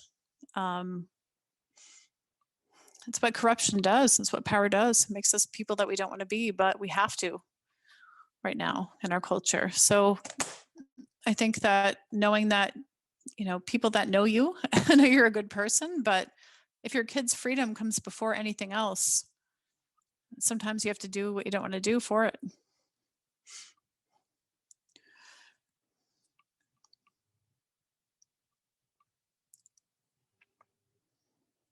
Is that scary to you? I'm sorry, one of my kids came out here. I'm gonna have to go inside with her, but no, that makes sense. Yeah. I'm sorry. It's the nature of our culture right now, but you know, no one's going to ever take my kids' freedom away, ever. Is there anything we can do? Like, because I was in a situation like that too, with like a crazy neighbor calling CPS, and it really is like this like powerless situation where like they're like some weird court of their own. They're like outside of normal court jurisdictions, and they just have all the power, and you have to lie and just appease them so they get off your back. Is there, because like the warrior in me just wants to destroy that force ultimately. Like, is there something we can do as a collective to like make this so it's not so simple for these people to just come in and essentially kidnap our children? I just think right now in our culture, it's not time. When it comes to CPS, you have to jump through hoops. You know, before they came to my door and I was fucking panicked. Like, I was like, what the hell, you know, like, but I knew what I had to do to have freedom. And so before they came back, I put out a bunch of like puzzles and like learning things everywhere. I didn't approach it like when they came to the door, like, you have no rights. No, you can't. They'll you know, you can't approach it with like this animosity right now. You have to jump through hoops for your freedom, and you have to become who you weren't, just like you did when you were kids, to be able to have this freedom. And I know it sounds crazy, but we can't play with our kids in our lives. So the truth is, you know, I set my whole house up to look like this big homeschooling environment. You know, I put things on a dry erase board that look like that we're doing school. I put puzzles out, like games out, like everything. It looked like a schoolroom in our house because I knew that's what I had to do. I had to, or they'd take my kids away, possibly. So you have to jump through hoops where our culture is now. I think there's a time and place for us to like change school reform, but not when our kids are concerned and their freedom and us being with them. We can't mess with it. So I educate couples about this, like families about this. Like, I have people call me who say that their, you know, family has been contacted by CPS, and what can we do? And I share with them how to make their homes look the way they should to be able to get it to not be have their kids taken away. So it sucks. I don't want to do this. I don't want to be in the space. But the truth is, we have to, we can't like be in a place to oppose it, or it's a red flag. Move to a different country that doesn't have these rules. But right now, here's where we're at. And so my son, Devin, actually, out of all the kids, when the CPS came, I think he was maybe 12. No, he was 14. He said, I'll talk to the person. And I said, are you sure? And he actually talked about unschooling, which I was really nervous about because I knew they wouldn't really get it. But I think our openness and our graciousness, like right now, our culture just wants to be treated well, you know, when somebody comes to your house. So when they came back, I was like, hi, welcome, come on in, you know, come on, would you like a cup of tea? And oh my gosh, come on and look at our, you know, I was really kind. Like, kindness goes really far with CPS. If we're in a space to look like radical people, like, you have no right, you can't come in, and, you know, F you, it'll be a red flag. So we welcomed her in, and we were really kind, and Devin explained how he learns what he learns. And he was kind of in the space of being an advocate at the time. He's not anymore, but he was then. And kissing their ass and being, you know, lovely to them. The people take shit personally. So if you're in a place to be like mean to somebody, they will report you just for that fact that you're mean to them. So you can get around everything with kindness and love and compassion, and understanding that these people are only doing their job, and that they have to like hit a set of criteria. And so they were totally fine after even though we were living our free life, we were nice to them, and that really, you know, enabled our freedom. So as much as I want to say, like, fight the power, when it comes to CPS, you play their game, and you jump through the hoops that you have to, and you lie if you have to, for freedom. The time will come when our kids are grown and we have nothing to lose, where we can jump in that space of like fighting it. But now is we can't risk our kids' lives. We can't risk our family. Anyway, I know that's kind of hard to hear, but just to provide maybe a slightly different or maybe more optimistic perspective. So I have a coworker who's in her mid 40s, and as a side note, she's probably the most social of the bunch of us actually in our small team, and which is funny given like the social kind of conversation a lot of people have about homeschooling. But she was homeschooled in her whole life, like basically through all of primary school. And she would talk about how it was definitely weird as a little kid to have this random stranger show up and kind of, and I guess it's a superintendent every couple months or weeks, and just kind of just sanity check and make sure things are okay. And like nobody in this chat is really the people that they're worried about, but there are those people that they are worried about, that the kids are really not learning, and it's potentially like an abusive situation, who knows. But in her description, basically after a couple of years, like the superintendent like was basically their friend, and when she showed up to come see how things were going, there was and I'm assuming they're just as gracious as you're describing. But by the end of it, it's like you have a relationship with this person, and they're like at the root of all of this, like they're actually still people, even if they're kind of enforcing, the state's rules with ostensible violence. But even as a kid, like like I said, in her mid 40s, she's kind of able to look back and have that early, really strange negative experience that kind of transformed into an okay, understanding kind of experience. yeah, exactly. So people are people. And when whoever approaches your home and wants to come in, if you treat them respectfully and kindly, they're not going to want to see you fall. They know that you don't want your kids taken away from you. And so I think sinking down into that human condition space of being kind to people is really the answer. Even though our hearts want to tell us to tell them to fuck off and like all of that, we can't right now. It's not time for that. So yeah, people will be on your side. This woman wrote like this whole wonderful thing about our family. And I knew that if I was to like be mean to her, she would write us up. So people are individuals who want to be treated respectfully, and they're only doing their jobs. It sucks. I hate their jobs, but I've had friends who are, unschooling now who were working for CPS, and they told me inside stuff, and that people have been written up to have their kids taken away just based on how a family treated them. So kindness and peace really are the answer. And we have nothing to fear if we can be in that space. Treat people like people. I did post in Yes. chat. Carlos Morales has a fantastic book called Legally Kidnapped: The Case Against Child Protective Services. And he was a ex-CPS worker, and just kind of details the madness that goes down. And but that aside, forgive me if this is already asked or answered. But ironically, I feel like people were, I don't know, people saw people that went home that wanted to homeschool their kids as like out there or whatever a year and a half ago. But those exact same people, ever since the Rona hit, are like super pro homeschooling. And so is it almost a little bit easier, kind of in a sardonic, ironic way right now? It's so much easier. Yeah, so much easier. No one's looking at us right now. No one's looking at unschoolers who are not reporting or not. Do you know that 50% of unschoolers in our culture, in our country right now, do not report? They're all underground, and nobody's looking at us right now. It's not even an issue. So the time where we can fear the least is right now. Now is the perfect time to parent this way and to unschool, because nobody cares. There's too many other issues right now. And I've never been able to be underground because of my public, image and public stuff that I do. But in Florida right now, we moved here, and I won't report, no way, until somebody tells me I have to. So if your kids are younger than 6 and you haven't reported, said you're going to homeschool, nobody will know you even exist. Like, don't even report. Don't even get caught in that system if you can help it.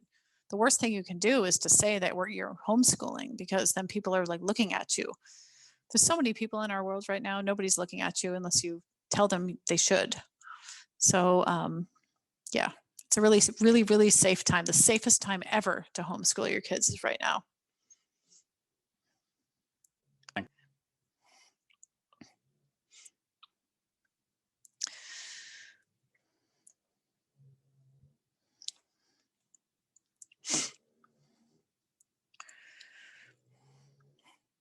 Questions?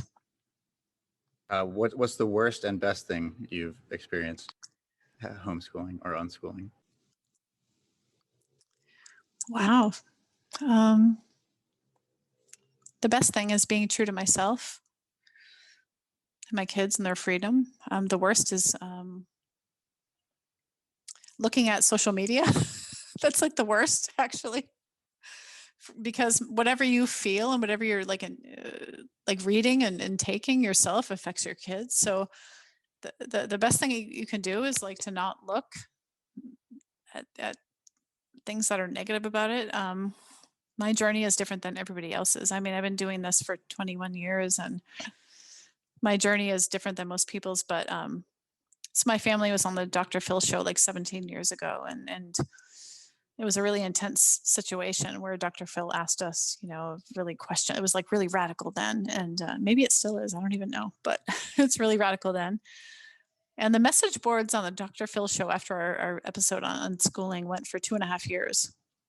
The longest running message boards after a show in Dr. Phil history. In fact, they asked me to come back on, and I'm happy to do it.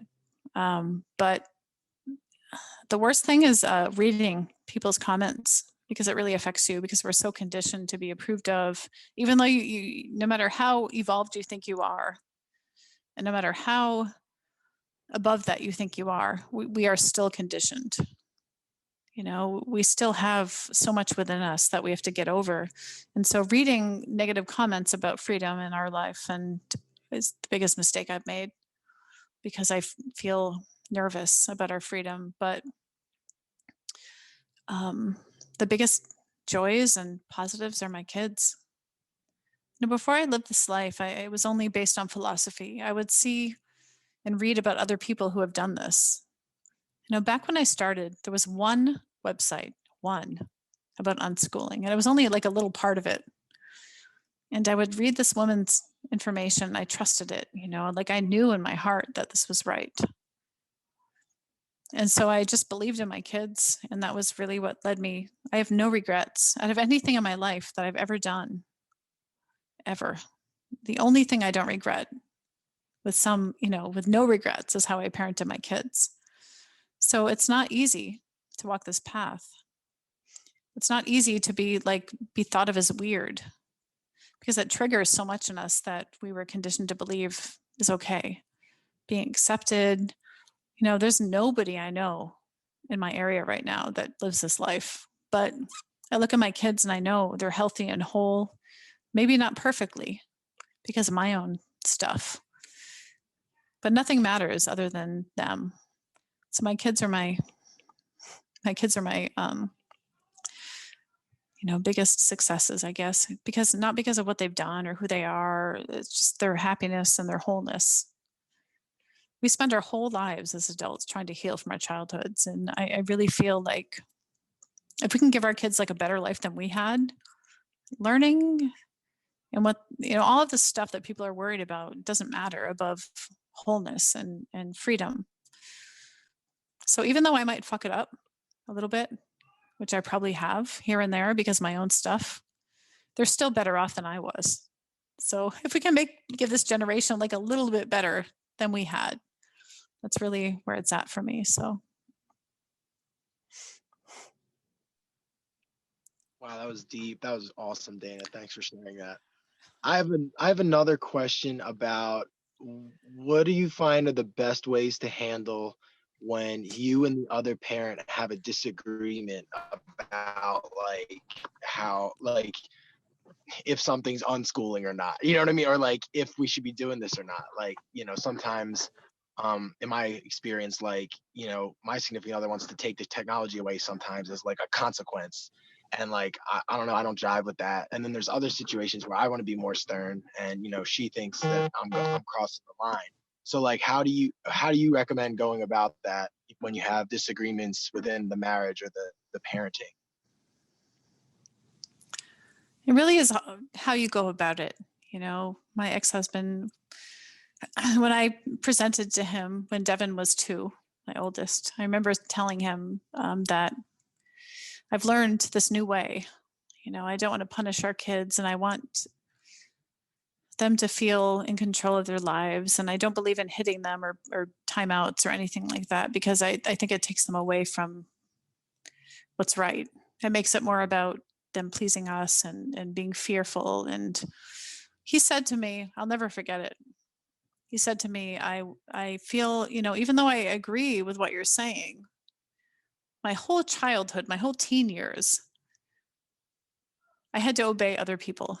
I had to listen to what was told of me, and I had to respect it and do what they said. And I thought when I became a parent, that would all change. And I thought that finally I'd be obeyed. Finally I was in this role of being obeyed after my whole childhood of having to obey others. And he said, I feel gypped. And I think men more than women feel this, because I think men are much more controlled when they're kids, and I empathized with that. And I said, I understand. I'm so sorry that you feel that, because I get it, but that's not what I want to do. I don't feel it's right. And I think men have to go through kind of a mourning period of not being obeyed, and understanding that they may have lost their childhoods in that way, but there's something better. So, I feel empathy for men who are coming into this life, and you're shifting paradigms, because they feel, I think when you live this life, men have to face what they went through. Everybody does, but men especially, in my experience, that men have to face the fact that they were controlled and limited and essentially abused. And that's a really heavy thing to have on you, to face without anger toward those who controlled you, because they only knew what they knew, and they only could do what they, what was done to them. And so mourning that process of what was taken from you is really important in order to step into this life. So as far as, arguing over, what to do and control, I think just honoring your process and where you're at, it's really about us more than the kids. And that in itself is a huge deal. So most of the issues that come up with parents, it has to do with our own childhood. And I just hurt for parents who have to step into this life sometimes, because I know that they have to face their own past in order to do it. And that's really heavy. So I can't really speak on much further than that, other than, anytime you take something away, or you use external force or anything external motivation based on trying to get your kids to be a certain way, it won't work. It's totally futile. It's like a short-term gain, but on the other end of it, it's going to be dysfunction. So taking something away, you can in the moment control kids to feel like a good parent. But in the long term, it's damaging. So the hard work comes from facing, handling things from a partnership-based dynamic. And it does cause upheaval in relationships. It does. When we're in a space of having one foot in each paradigm, our relationships are so rocky. No matter how much you love each other, no matter how much you want this being in this world, we're broken. And so it's this deep work for us to be able to learn to teach our kids what's right and what's good for them, versus the short-term gain of feeling like a good parent because you're limiting something. Anyway, there's a lot more to it, but it's really deep, I know. Yeah, it goes to the core. That was a great answer. Thanks. Do you have I guess, and to just follow it up, I guess more what I was asking is what happens when parents specifically have a disagreement about what is unschooling and what is not. For example, in your radical unschooling group, there are so many debates over is this unschooling, is this not unschooling? And I feel that happens in parental discussions. Is this unschooling? Is there a Bible, or you know what I mean? Is there a reference that you can go to I guess hash out what is and what isn't, or is it more gray? You don't want to follow any dogma of any kind of philosophy, including this one. I always tell parents they can only give as much freedom as they can handle based on who they are and their past and anything like that. So this isn't like a dogmatic rules or no rules philosophy. It's based on what feels right to you at the time. And I think you need to make mistakes, and you need to take things away, and you need to limit to feel what that feels like in your relationship with your kids. So it's complicated in that way, but being true to yourself while honoring your kids is a journey for sure. So don't listen to dogma or rules, even in this philosophy, because it's not right to do that. You have to like find who you are and have the philosophy of like trying to always grow and give freedom in any way that you can, but you have your own limits based on your upbringing and your beliefs. So yeah, sorry, not a cut and dry answer, but just be who you are and communicate your beliefs and find some kind of middle ground. Awesome. Thanks. That was very helpful. Appreciate it. You're welcome. Adam, was it Adam? Somebody was raising their hand. You're muted. I was waving to Mackenzie's son, but I'll ask. I thought Okay. he might call on me because I was doing that, so I thought up a question real fast. Okay. What if I don't have any kids yet, but I hate the state. So what if you're doing some sort of alternative schooling with your kids and say they get up to be like 8 or 9 years old and they express interest in going to state school? What would you do? I would totally respect it. I would let them go. Yeah. While giving information about what to expect. A lot of times parents think they have to just let their kids go, but without, cultivating and facilitating any of it. So I would advise to let a child experience it for a day. Go with them. Schools will allow more things than most people realize. Like if you contacted a school and said, my child wants to see what it's like for a day, and then have them decide after being there for a day and seeing the disrespect and like all that goes on there, I think they'd change their mind, most of them. I think 90% of kids would not want to go after they experienced it for a day. So our culture in like TV and media, they promote school as being like this rite of passage and like really fun. And my kids had like a totally false idea of what school was based on like iCarly and these shows, but the reality was not at all what they thought. So we went to a school to film something, to film a documentary. And after they went, they were like, wow, this is nothing like we saw growing up on TV. So I think that kids that want to go they don't know what it is. Because of course the media will promote school as being like fun and exciting and necessary, but trust your kids on their path. But I would totally respect their choice to go. So they can learn for themselves. We don't want kids to just listen to our advice. We want them to find out on their own. Got it. Thank you. You're welcome. Let's say another really cool thing is that, well, sports is such a big part of public school systems. I never played sports, but community organized sports, like what my sister's boyfriend is doing right now, he created a hockey rink down at the local skate park in the lake. And it's really created this awesome congregation of like this sort of a community-based sports, event that could turn into a league-based gathering.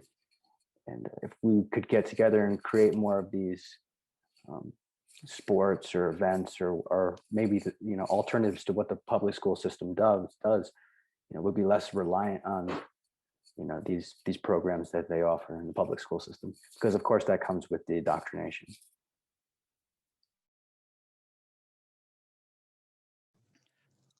What was your question, Pat? I'm sorry. My son came out. So It wasn't really a question. I was just saying that creating sports is such a heavy influence on people putting their kids into the public school system because they want them to be a part of the community, the sports, the public school system. But my sister's boyfriend created a hockey rink down at the local lake, and it's outside of the school, and I see it has potential to grow into, potentially a hockey sports league that's outside of the system, and we need more of that. We need more community organization outside of the public school system, because it comes with so much indoctrination. Definitely. And I think that we need to have people leading these groups who are respectful to kids, and respectful, like change the philosophy behind all of it. That if a child chooses it, that it's really beneficial. That the whole competition mindset in our culture is really sick. And I think organized sports and like school and can be really damaging. But if kids really want to be part of it, you can make it consensual and you can make it fun.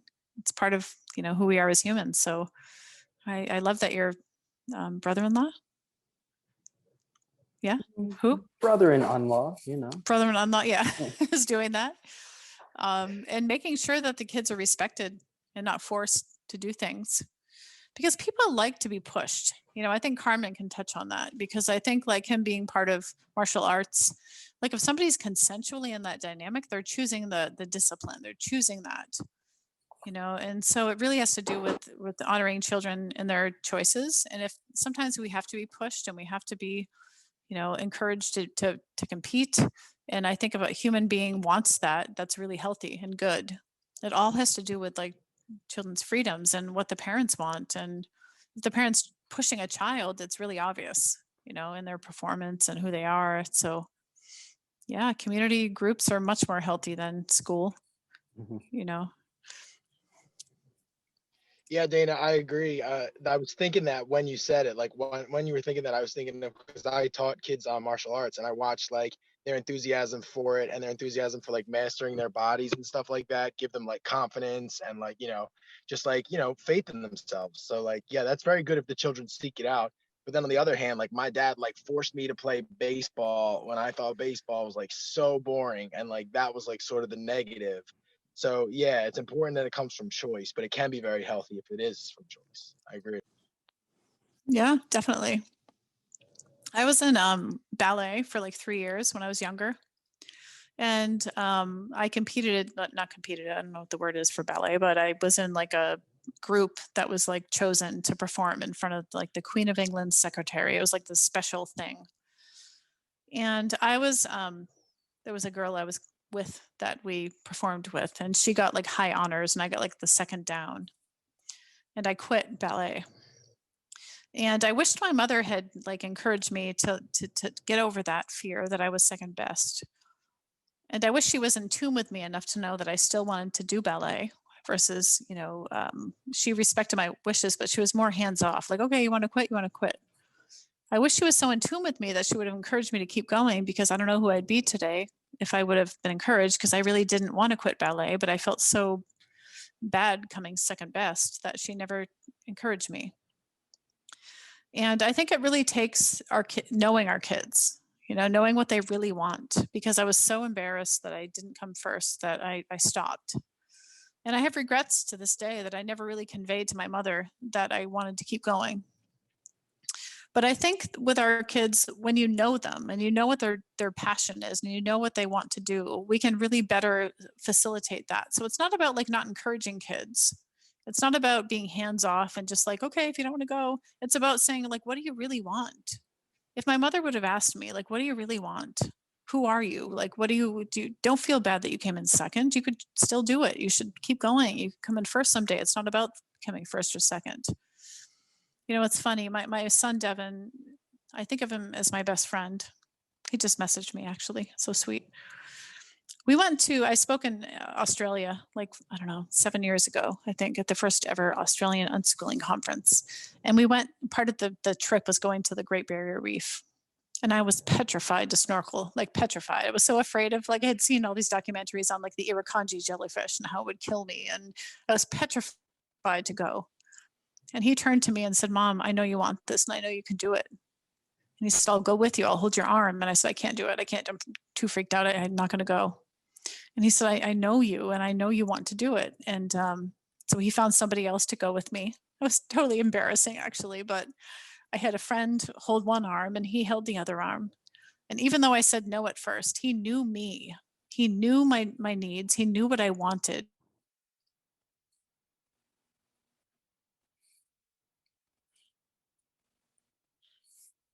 Oh, did we lose her? He knew what I wanted to experience. And he said, Mom, wait. And he dove down and he touched the clam and it closed. And it was the most exhilarating experience of my life, even though I was petrified. Now, he would have known if I would have said, I definitely don't want to do this. You know, there's a big difference when your kids don't want to do something versus they need pushing and they need encouragement. But you only know this when you're in tune with your kids. And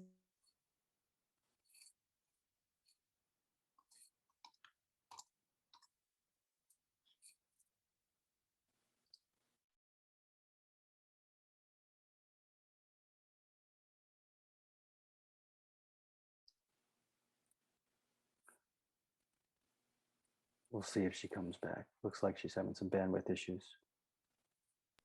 Mercury retrograde. That's right. Thanks again for everyone coming. Pat, thank you for organizing this. Incredible stuff, man. Incredible stuff. And everybody that's on this call is all my homies. What up? I love you guys. This is great. It's 50-50 mountain toppers, and I think we lost Dayna. Would have been nice to say goodbye, but it's 50% mountain toppers and a lot of these really great influential people that I've met along the way. So really have to make an impact here. So if you're from the mountaintop, please spread the word about next Thursday. Max Egan will be joining us. Max Egan is a wizard, a mesmerizer, and he has some very incredible insight. And Haley, I'm coming to your house to eat that right after this. Stoked for Max. It's going to be awesome. You should hear it. Sounds delish. Hey, what's up, Shane? I see you lurking in the back there. Yeah, I was really happy that she or whoever asked about the system and keeping this, like, getting out of it, and like, what about CPS? Because that was the main question with me. So all you mountain toppers up here, I have a 7-month-old. We're gonna be hanging out at home. She might be running in the yard a bunch, but yeah, CBS is no joke. I mean, it's crazy. Like, basically all you need to get them on your tail is just for somebody to call them up and just say whatever. They can just make shit up and then they're on your back. So it is a weird, frustrating thing. Cause as like a man, it is so frustrating to like placate these people when all you want to do is just unleash the totality of your wrath on them for threatening your family. So it's important that we, before we get in these situations, learn the rules in the game. And I learned that firsthand. Thankfully, my partner was like, you know, like a master at it. She like masterfully got them to go away, and then we fled the state. But I'm not recommending going that far out. But I mean, just at least know what you're getting into with them, because Treat it like talking to the cops, man. it's worse. No, it's worse. You have way more. You can be a dick to cops as long as you know the law. You can be way more aggressive with cops. Like it's just my experience. But the CPS, they're like outside of the main judicial system. Like, they don't respond the same way. Like, checks and balances. There's no like court proceedings. It's just all self-contained within CPS. The entirety of their proceedings. So that's why it's dangerous. Can bring in cops with the ostensible reality that a kid is being harmed, and which is basically you see a cop in his worst fucking moment, more or less. Like it. Yeah, I agree. That's all I'm saying. Don't fuck around with CPS. It's not worth it. It's like Mark Passio says, these people are order followers. They don't know, they're robots, and they're just following orders, and they just think that they're doing their job, and they don't even think of like the morality of the situation. So they just want a paycheck. It's the truth. You piss them off, and they could fuck your life up. To be fair, very few people have fucking paychecks right now. Comparatively. That's why you got to get into crypto. Phase 2 of the conversation. About crypto. I know that's why everyone probably came here also. I mean, I know we all wanted to see Dayna, of course. That's great. Like we Hey, said, she just said her phone died. She just needs the link again. She messaged me for the link. I'm gonna see if I can get it to her, but you should probably send it to her too, Pat. I did. I'll send it to you because what are you talking to her on? Facebook or something?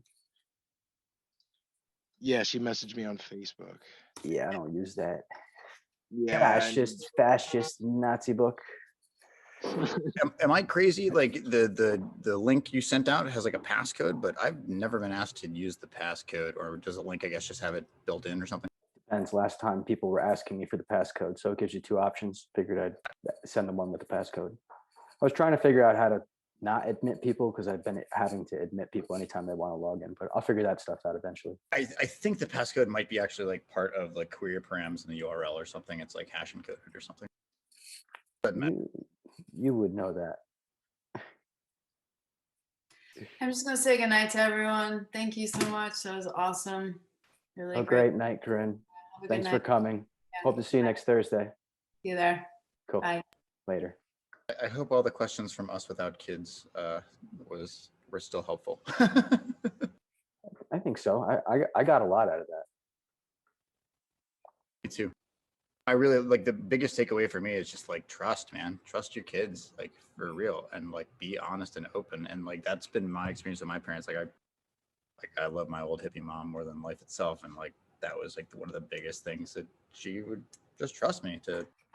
She would be open to if I asked a question, no matter how weird it was. She was honest with it. I don't know. I was joking with TJ earlier. It's like I was like 10 years old, and like a friend's older brother was like, it was like, hey man, you should see Clockwork Orange. And I like went back and told my mom that like that night or the next night, and I was like, hey mom, I heard I should watch this movie called Clockwork Orange. So we went out, we rent the Laserdisc, and she watched Clockwork Orange with me when I was 10 years old. And you know what? I really, really respect and appreciate that, because I was going to go, you know what I mean? The toothpaste out of the tube. I was going to find out about it or look it up one way or another, but like to have her there with me while I'm watching it as a little kid to help understand what the hell I'm actually seeing, I think is actually really, really important, and totally kind of, I don't know. There's a certain level of just trust there that I hope everybody gets. Yeah, I've always had that with my mother personally, and she was always against smoking so much, which is probably why I'm like a heavy smoker. 2 days trying to quit so far, doing pretty good. But she smacked the shit out of me for when she caught me once, and like that scared me straight. So I went to great lengths to wear gloves or smoke with my feet or bend out a hanger and smoke it and like have like lotion and just like all that, just because so she wouldn't ask me. Because if she did ask me, I would tell her the truth, and then I'd probably get a beat down, you know. Out of love, of course, you know. I don't recommend the capital punishment like that personally, but whatever. What are you doing? You know what I mean? Big against smoking. You know. But I think it might have had found a way, right? I know. It might have had an impact on why I smoke so much now. You know, thinking about it. But Mom, I love you. Yeah, that's the irony, and I think that's a lot of what Dayna talks about is like She's about to come back. I know, like my biggest thing is like I curse a lot, and why do I curse a lot? Because my parents were like, no cursing in the house. They're like, don't do it, don't do it, don't do it. So now every other word is like sailor. You know what I mean? I got the same thing. Hey, Dayna. Hi, sorry about that. My battery died. Totally cool. Welcome back. Thank you. That was Oh my God, I can see everybody now. I could only see one speaker at a time before. Now I'm really overwhelmed. For everybody else's sake, that's the view option on the top right. You can switch between gallery view, which is like everybody equally, versus speaker view. Pat, I hope when you're recording, you're using speaker view, because I think the end recording is much nicer. But I'm not actually. I kind of like the gallery view because you could see everybody's reaction. But yeah, I wish you could record it on both. But doesn't matter. I'll record the next one on speaker. Next time I'll record in speaker view, you record gallery, and we'll figure it out. Boom. So thanks for coming back, Dayna. You're welcome. Appreciate your time. We're almost going on 3 hours. Fantastic. Seriously, really appreciate I taking love the it. time. That's what I do. I love it. So keep them coming. More questions. Dayna, what crypto are you bullish on? Oh God. Bitcoin. I don't know. Enough. That's like a trick. I don't know. Solid answer. I'm learning still. All right, I have another question, because this is actually the most intriguing thing to me about kids is like the progression of their level of consciousness as they age. and like you just see it. You see like their expansive way to understand language and other things. Is there like a timeline, a general timeline of when you introduce certain things to like parenting in general based on, you know, what a kid can absorb, or is it different for every kid? I think that we were told that kids are ready like with certain windows. You know, like if we miss this window, we'll miss their opportunity for learning. But my kids tell me, you know, I'm ready to give them information based on what they tell me they're ready for. And you have to take advantage of like whenever that time is. So it's not like a big guessing game. Like they come to you and you know, ride that and share. Anything in particular or? No, that's kind of been my approach. Like to me, it seems that like a lot of it is coming from a space of trying to honor the kids' desires and natural inclinations as best you can. And when it comes to like their expansive knowledge, like for example, like the 3.5-year-old, her language skills just like exponentially shot up. Like it felt like overnight, like her ability to like form sentences and have like long form conversations. And like I guess responding to that stimuli is like the proper way to encourage more of that behavior, seeing that, oh, she wants to talk more now, let's have long form conversations, let's get into it, and using your kids' desires as a metric for how to push it. Like the older kid loves Fortnite, and like at first I was a little nervous because he like really loves it, but like he's learning so much about numbers and about percentages and strategy, and his reflexes are getting better, and he can think and talk and all that faster. So it's actually been pretty beneficial. Yeah, you know when your kids are ready for things because they come to you and let you know, basically, based on what they're interested in. Yeah, it's not like a big guessing game. It's pretty easy, actually. You don't have to like do anything other than have discussions with your kids. My kids have learned more from me discussing things with them than anything else. So talk to them. You know, tell them what your thoughts are about things. There's times where I'm in my kitchen, like cooking. My kids are out here, and I'm thinking things. And it's really been a lot for me to be able to like verbalize that. So I tell them when I'm thinking something like, you know, I think of this about this, and I kind of have to verbalize what my thoughts are. And they're really interested. You know, they really love that I share with them whatever my thoughts are. And maybe I overshare sometimes, but they let me know when I do, you know. I'm guilty of that as well. Yeah. But I find that like when you are in a sharing mode, they open up more and they share like, you know, like deeper things about, you know, their insights and stuff. And yeah, it does create this like space of openness that allows them to really flower into who they are. I agree. Yeah. There's so many times I've been so conditioned to you know, my childhood to think things and not verbalize it. But this life has enabled me to like really like pull that out. And so if I'm thinking something, I just speak it out loud. And that's like really good basis and foundation for learning when I do that. So whether it's I'm making a salad and I'm like, oh, well, we're, you know, what do you guys think organic is versus non-organic? And do you think organic is like a scam? Or do you think, you know, we just always talk about things. And I think my kids learn so much from taking my thoughts from my mind to, you know, the verbal space really helps them a lot. Awesome. So. Yeah.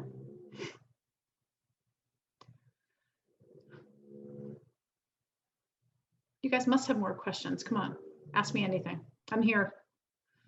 My kids are occupied. I like don't have this time normally, so please utilize me. All right. So this is actually a question that it's resonated personally. What is it like? Because I know what it's like from my perspective, being a stepdad. What do you find, like, what is your perspective as a mother when you date men and they step into the role of stepdad? What are some of, like, what is that like for you? Like, what does it feel like? Well, I haven't really been in that place with a man where he's a stepdad role. But what I'd be looking for is a man who just kind of comes into my experience and you know, respects my kids and their journey. And oh my God, That's such a hardcore question, Carmen. You asked for it. I know. I don't know. Like I haven't been there yet. So I think that I would be like I would really take my kids' feelings into consideration. And you know, if somebody came to see me that I was dating and they were uncomfortable with me sleeping in the same room, or I would just hear it all and like respect them, basically. You know, I really would only date a man that like understood this philosophy, actually, which is very rare, quite rare. So I haven't found him yet, but I'll let you know when I get there. Sounds good. Thanks. You're welcome. How have you handled it, Carmen? Tell us your journey with that. Okay.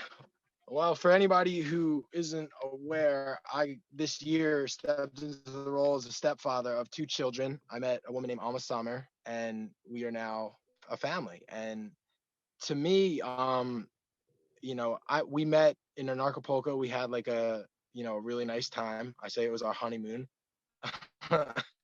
And you know, when she told me she had kids, I didn't mind. I already taught kids. I love kids. You know, they're funny. I feel like I relate more to kids sometimes than grown-ups. And then it was almost like because she wanted to see what the dynamic was like, she came and decided to bring her kids out and come stay with me for a while, because that mattered to her like significantly, you know, how we were to interact.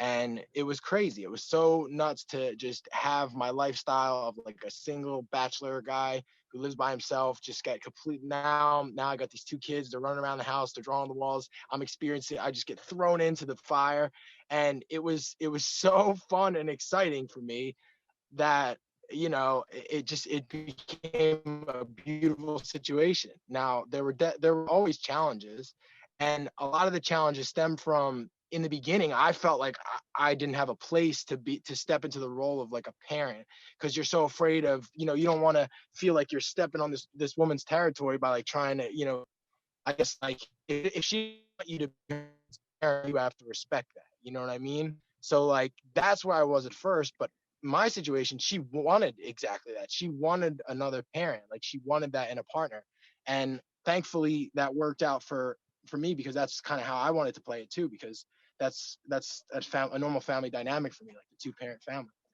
So I mean, it was challenging when I was like on the learning curve, because obviously she had been a mom for like 6 years and I was just getting into it. So that was challenging. But ultimately, what was the best thing about it was that I chose to, and she allowed me to love her children like they were my own, and really come out of that space. And that is why it's been such a great spot for everybody involved, is because that was allowed to happen. She didn't put up like a resistance, and I didn't hold back in my love for them at all, for whatever reason. So I think that I guess that's the advice I would offer the women, is like, allow the man to come in and be the father if that's what you want. And for the men, like, understand that these kids are this woman's everything. And that's like the most important thing that you have to honor about her. And their kids are awesome. So like, just play with them and like love them, and you'll have a great time. Oh, I think like many of us can relate to, you know, step parents can be more of a parent to us than their own parents. You know, my stepfather, I've had a few stepfathers actually, and my stepfather married my mother when he was 16 and I was 5. And I never knew his age, you know, like that didn't affect me, like the age difference, but he cared about me, and my own father never did. And so I think that step parents have a really important role on this path for sure. And, you know, this life is really radical, I think, for most people. So finding a man that really gets it is really important. And I've dated a few guys here and there, but none of which my kids liked. None of which I could like really invite in that space, because they were really, you know, how they feel is really important to me. So I think that a man that understands this philosophy is really important, or a woman, based on whoever you are. But yeah, I think that anything could work. You know, 50% of marriages end in divorce, as you guys know, and most of which end because of conflicts in philosophy. And my ex was really, even though he was my children's father, he would not get on board with not being mean to me. You know, even though he didn't hit the kids, he still yelled at them, and I was not on board with that. So to make the decision to be alone versus having my kids witness that was really a big deal. I think the true test came when, you know, my ex was really controlling with everything, and he didn't treat me well. And my daughter, Tiffany, who's 19 now, when she was 16, she was dating a guy, and he was really controlling to her. And I could hear their conversations, and I could hear how he was treating her, and she thought it was okay.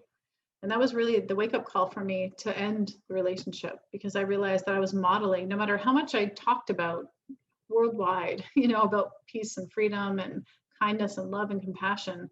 When I saw her in a relationship like I was in, I took the responsibility to end it, because I realized that I don't care what, you know, it doesn't matter what she sees me talk about. What I'm living is the most important. And so that was like the springboard for me to say, I can't live this anymore, because it's being hypocritical. And, you know, sometimes we think that staying with somebody based on, you know, our past, you know, my parents were divorced, and we went through so much when I was a kid. And I swore I would never end a marriage and divorce. And I never wanted to be that person that gave up. But I put up with a lot. And in the end of it, my kids are so much happier now that I'm happy. When I saw the transformation that my daughter Tiffany went through when I left the unhappy marriage, it changed everything. And so to me, I know now that parents that are happy and content, and you know, it's the center for everything for my kids. So your happiness as a parent, and your fulfillment, and your taking responsibility for your life in that way, really is what models everything. So step parents are awesome. They really are. I have a stepfather now who lives in England. My mother has been there for 25 years. And I didn't meet him. They didn't get together till I was like in my 20s, but he's been more of a dad to me than my own dad. So think outside the box and do what feels right to you, because your kids will really learn a lot from that. So I'm so happy, Carmen, that you're with your stepkids, because you're really an inspiration to me. Like how much you love your stepkids makes me want to cry every single time you talk to me about it, because my stepfather loves me, you know, and he cares for me. And it's not really blood or DNA that makes a family. It's people that love you and get you and support you. So yeah. Wow, Dayna, thank you for sharing all of that. That was really, really like emotionally like driving. And I appreciate that. That's really kind. You inspire me. You have, since you posted about it publicly like a year ago or whenever it was. I appreciate that. Well, I mean, I feel like we all inspire each other. Like I literally like have been like trying to model a lot of how I interact with the kids based on, you know, everything that you put out. You know, like I feel like a lot of us have to be the example here for other people, but for ourselves as well, you know, to hold each other accountable. Because I'm sure like everybody has made mistakes on this journey, and like to be here in support, but to also hold each other accountable is such a powerful thing. Every time I hear about how much you love your stepkids, it just melts my heart, because I think every mother that's single, you know, wants that for their kids. They want a man that will love her kids, and you're doing a great job. So I'm really grateful you're here. You know, your stepkids will always know that you were their dad, not cared. Thanks, Dayna. Jeez, wow. I'm blushing hard. This is so funny. I'm like speechless. Dude, it's just, it feels natural, because like you're right. It is the woman's deepest desire. And what is the greatest thing you can do for your woman other than her desire? That is to love her children like they're your own. Like, dude, it's easy. Kids are awesome. Like, it's just like see them for who they are, and just like, you know, let them be what they are, and they'll love you for that. You know, and then it's just one big happy family. It's great. Seriously, it's the best thing ever. Awesome. And I would encourage anybody else who falls in love with somebody or who starts dating somebody, that because I know a lot of people on this call aren't parents yet. If you do meet somebody who's a parent, don't let it like off put you. Like, this is the best relationship situation I've ever been because it's a family situation. Like all the boyfriend girlfriend stuff's cute, but like there's something so much deeper about the endeavor of being there for a child that like creates such a deeper bond that I think a lot of people would really benefit from and are probably already secretly desiring. Yeah. So I have a less heavy question from my mother. That was great. Sure. And that was Yes, great. That was please. great, Carmen. She says, how do you get a kid to become honest that has been putting up walls against adults their entire life? Well, I think dishonesty comes from control. Kids don't have to lie if they can be who they are without you forbidding it or punishing them for doing so. So my kids have never had to lie to me that I know of, because I've always embraced whatever their truth is, and they have freedom to do what they want, when they want, anytime they want. But what do most people think of when they hear that? I think most people get really scared thinking that kids want to be crazy and like, I think that's a really important thing, that my kids have freedom to stay out as late as they want. They have freedom to be with who they want. Yeah. So when you're not the wall standing between your kids and their desires, they don't have to lie.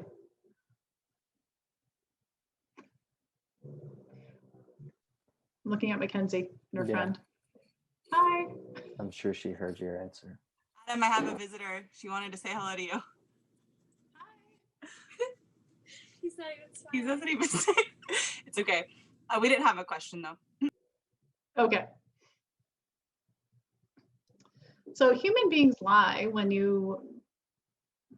people lie. Lying is like a really weird thing. People lie when they want to feel better, about who they are and about their choices. But if our kids feel okay with who they are, they don't really have to lie. I know it sounds like really utopian, but it's true. If you're not happy, you lie. If you're not, being controlled, you lie. If you're being controlled, you lie. If you're not being controlled, you're honest. So does your mom have a more specific question, or? No, I think it's pretty open-ended. She's just doing some work right now, listening in. She just texted me that, so I think that was good. Okay. Any other questions, guys? We are rolling over the 3-hour mark, so maybe we could end it here. Okay. I think it would be great if you came back on at a later time. Maybe we can build a bigger audience as word spreads. It's a pretty big audience right now, though. It's pretty big. Yeah, it was good. We had about 35 people at one point. Good. Yeah. I'm sorry, my call kept dropping out and it's kind of glitchy, but. Fine, that's fine. We really appreciate you taking the time to come down. Yeah, thank you guys. Thank you for listening, and I'm happy to be here for you in any capacity I can. So reach out if you have questions or need support. Great, sounds good. I don't think we'll end the call just yet because I think some people want to potentially talk about crypto or anything else. We want to have some sort of open discussion. We don't want to keep everybody too long. Does anybody else want to talk about anything, or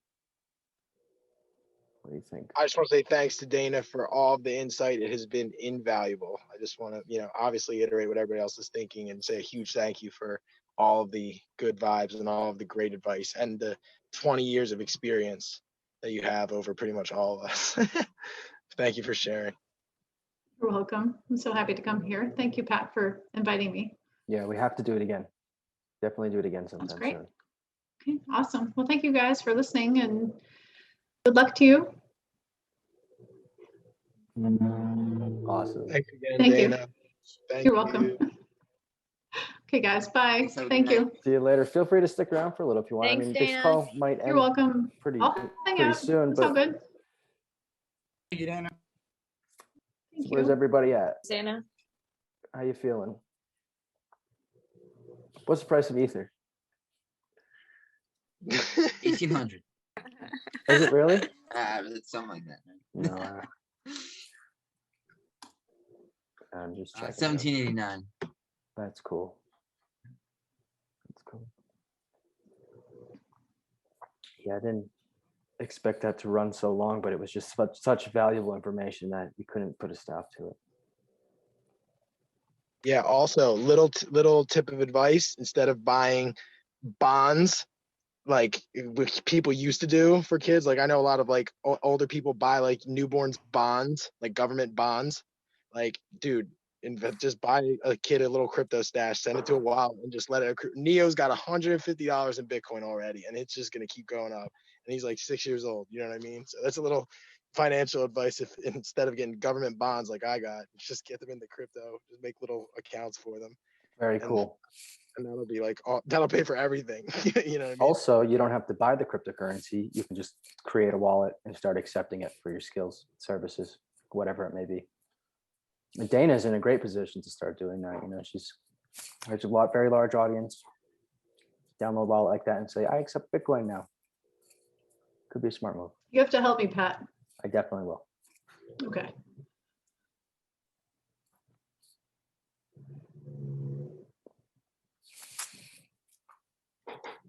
All right. So one last question about the sheltering of the kids. Cool. How long do you wait until you tell them that the Earth's flat? Love I that actually have told question. them, I've told them, like, I give them information so they can make their own decision, you know, about truth. So my son Devin thinks I'm crazy for thinking that, but I allow that. Let your kids make their own decisions based on information that you know, that they find and that you provide. Yeah, I think that's a really big part of it. Don't get attached to anything that they believe. And aside from the children, I'm going to bring on Watson Atkinson, who's a pretty hardcore, knowledgeable geocentrist flat earther in the coming weeks. So it's not just about the kids, but also got to share the information with the adults. Make up your own mind, of course, you know. I have no attachment to what my kids believe. But I I can trust tell you their path. there's 1, 2, 3, 4, 5, 6, 7. There's 8 flat earthers on this call currently right now. So that I know for a fact. It's funny, my son Devin, who is like a hardcore prepper, I sent him a link to Mark Passio's a talk, one of his talks, and I'm so excited. He's like so in the space of like, he said, Mom, I hate that you're an anarchist, but now I get it. You know, like we have to allow our kids to think whatever they want of us. I think that's a really important thing. You know, my son thinking I'm crazy for so many years, it's really important. Like it didn't define my motherhood. He respects me more now than he did maybe 10 years ago, but be yourself and give your kids information and they'll come to it when they want. Yeah. Awesome.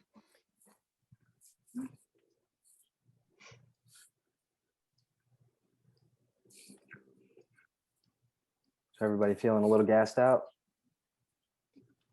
Yeah, I'm supposed to be picking up a couple people are coming to stay with us in a little bit. Tara and Julian actually, so I'm gonna get the RV ready for them for their passing through.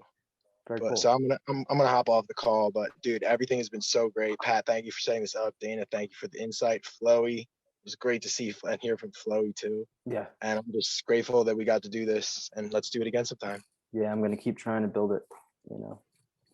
Got Awesome. any speaker suggestions or anybody that you want to invite in? Let's just keep building it. We can have 100 people in here, so it's kind of first come, first serve, but I think it's going to turn into something really cool. feel Hell free to yeah. feel free to put it on the State of Anarchy. Oh yeah, 100%, dude. Just Cool. link me up. Send me some files. Sounds good. Much love, brother. All right, peace, everybody. It was great talking. Bye, Mackenzie. Bye, Dana. Bye, Pat. Bye, Floyd. Bye, everyone. Later.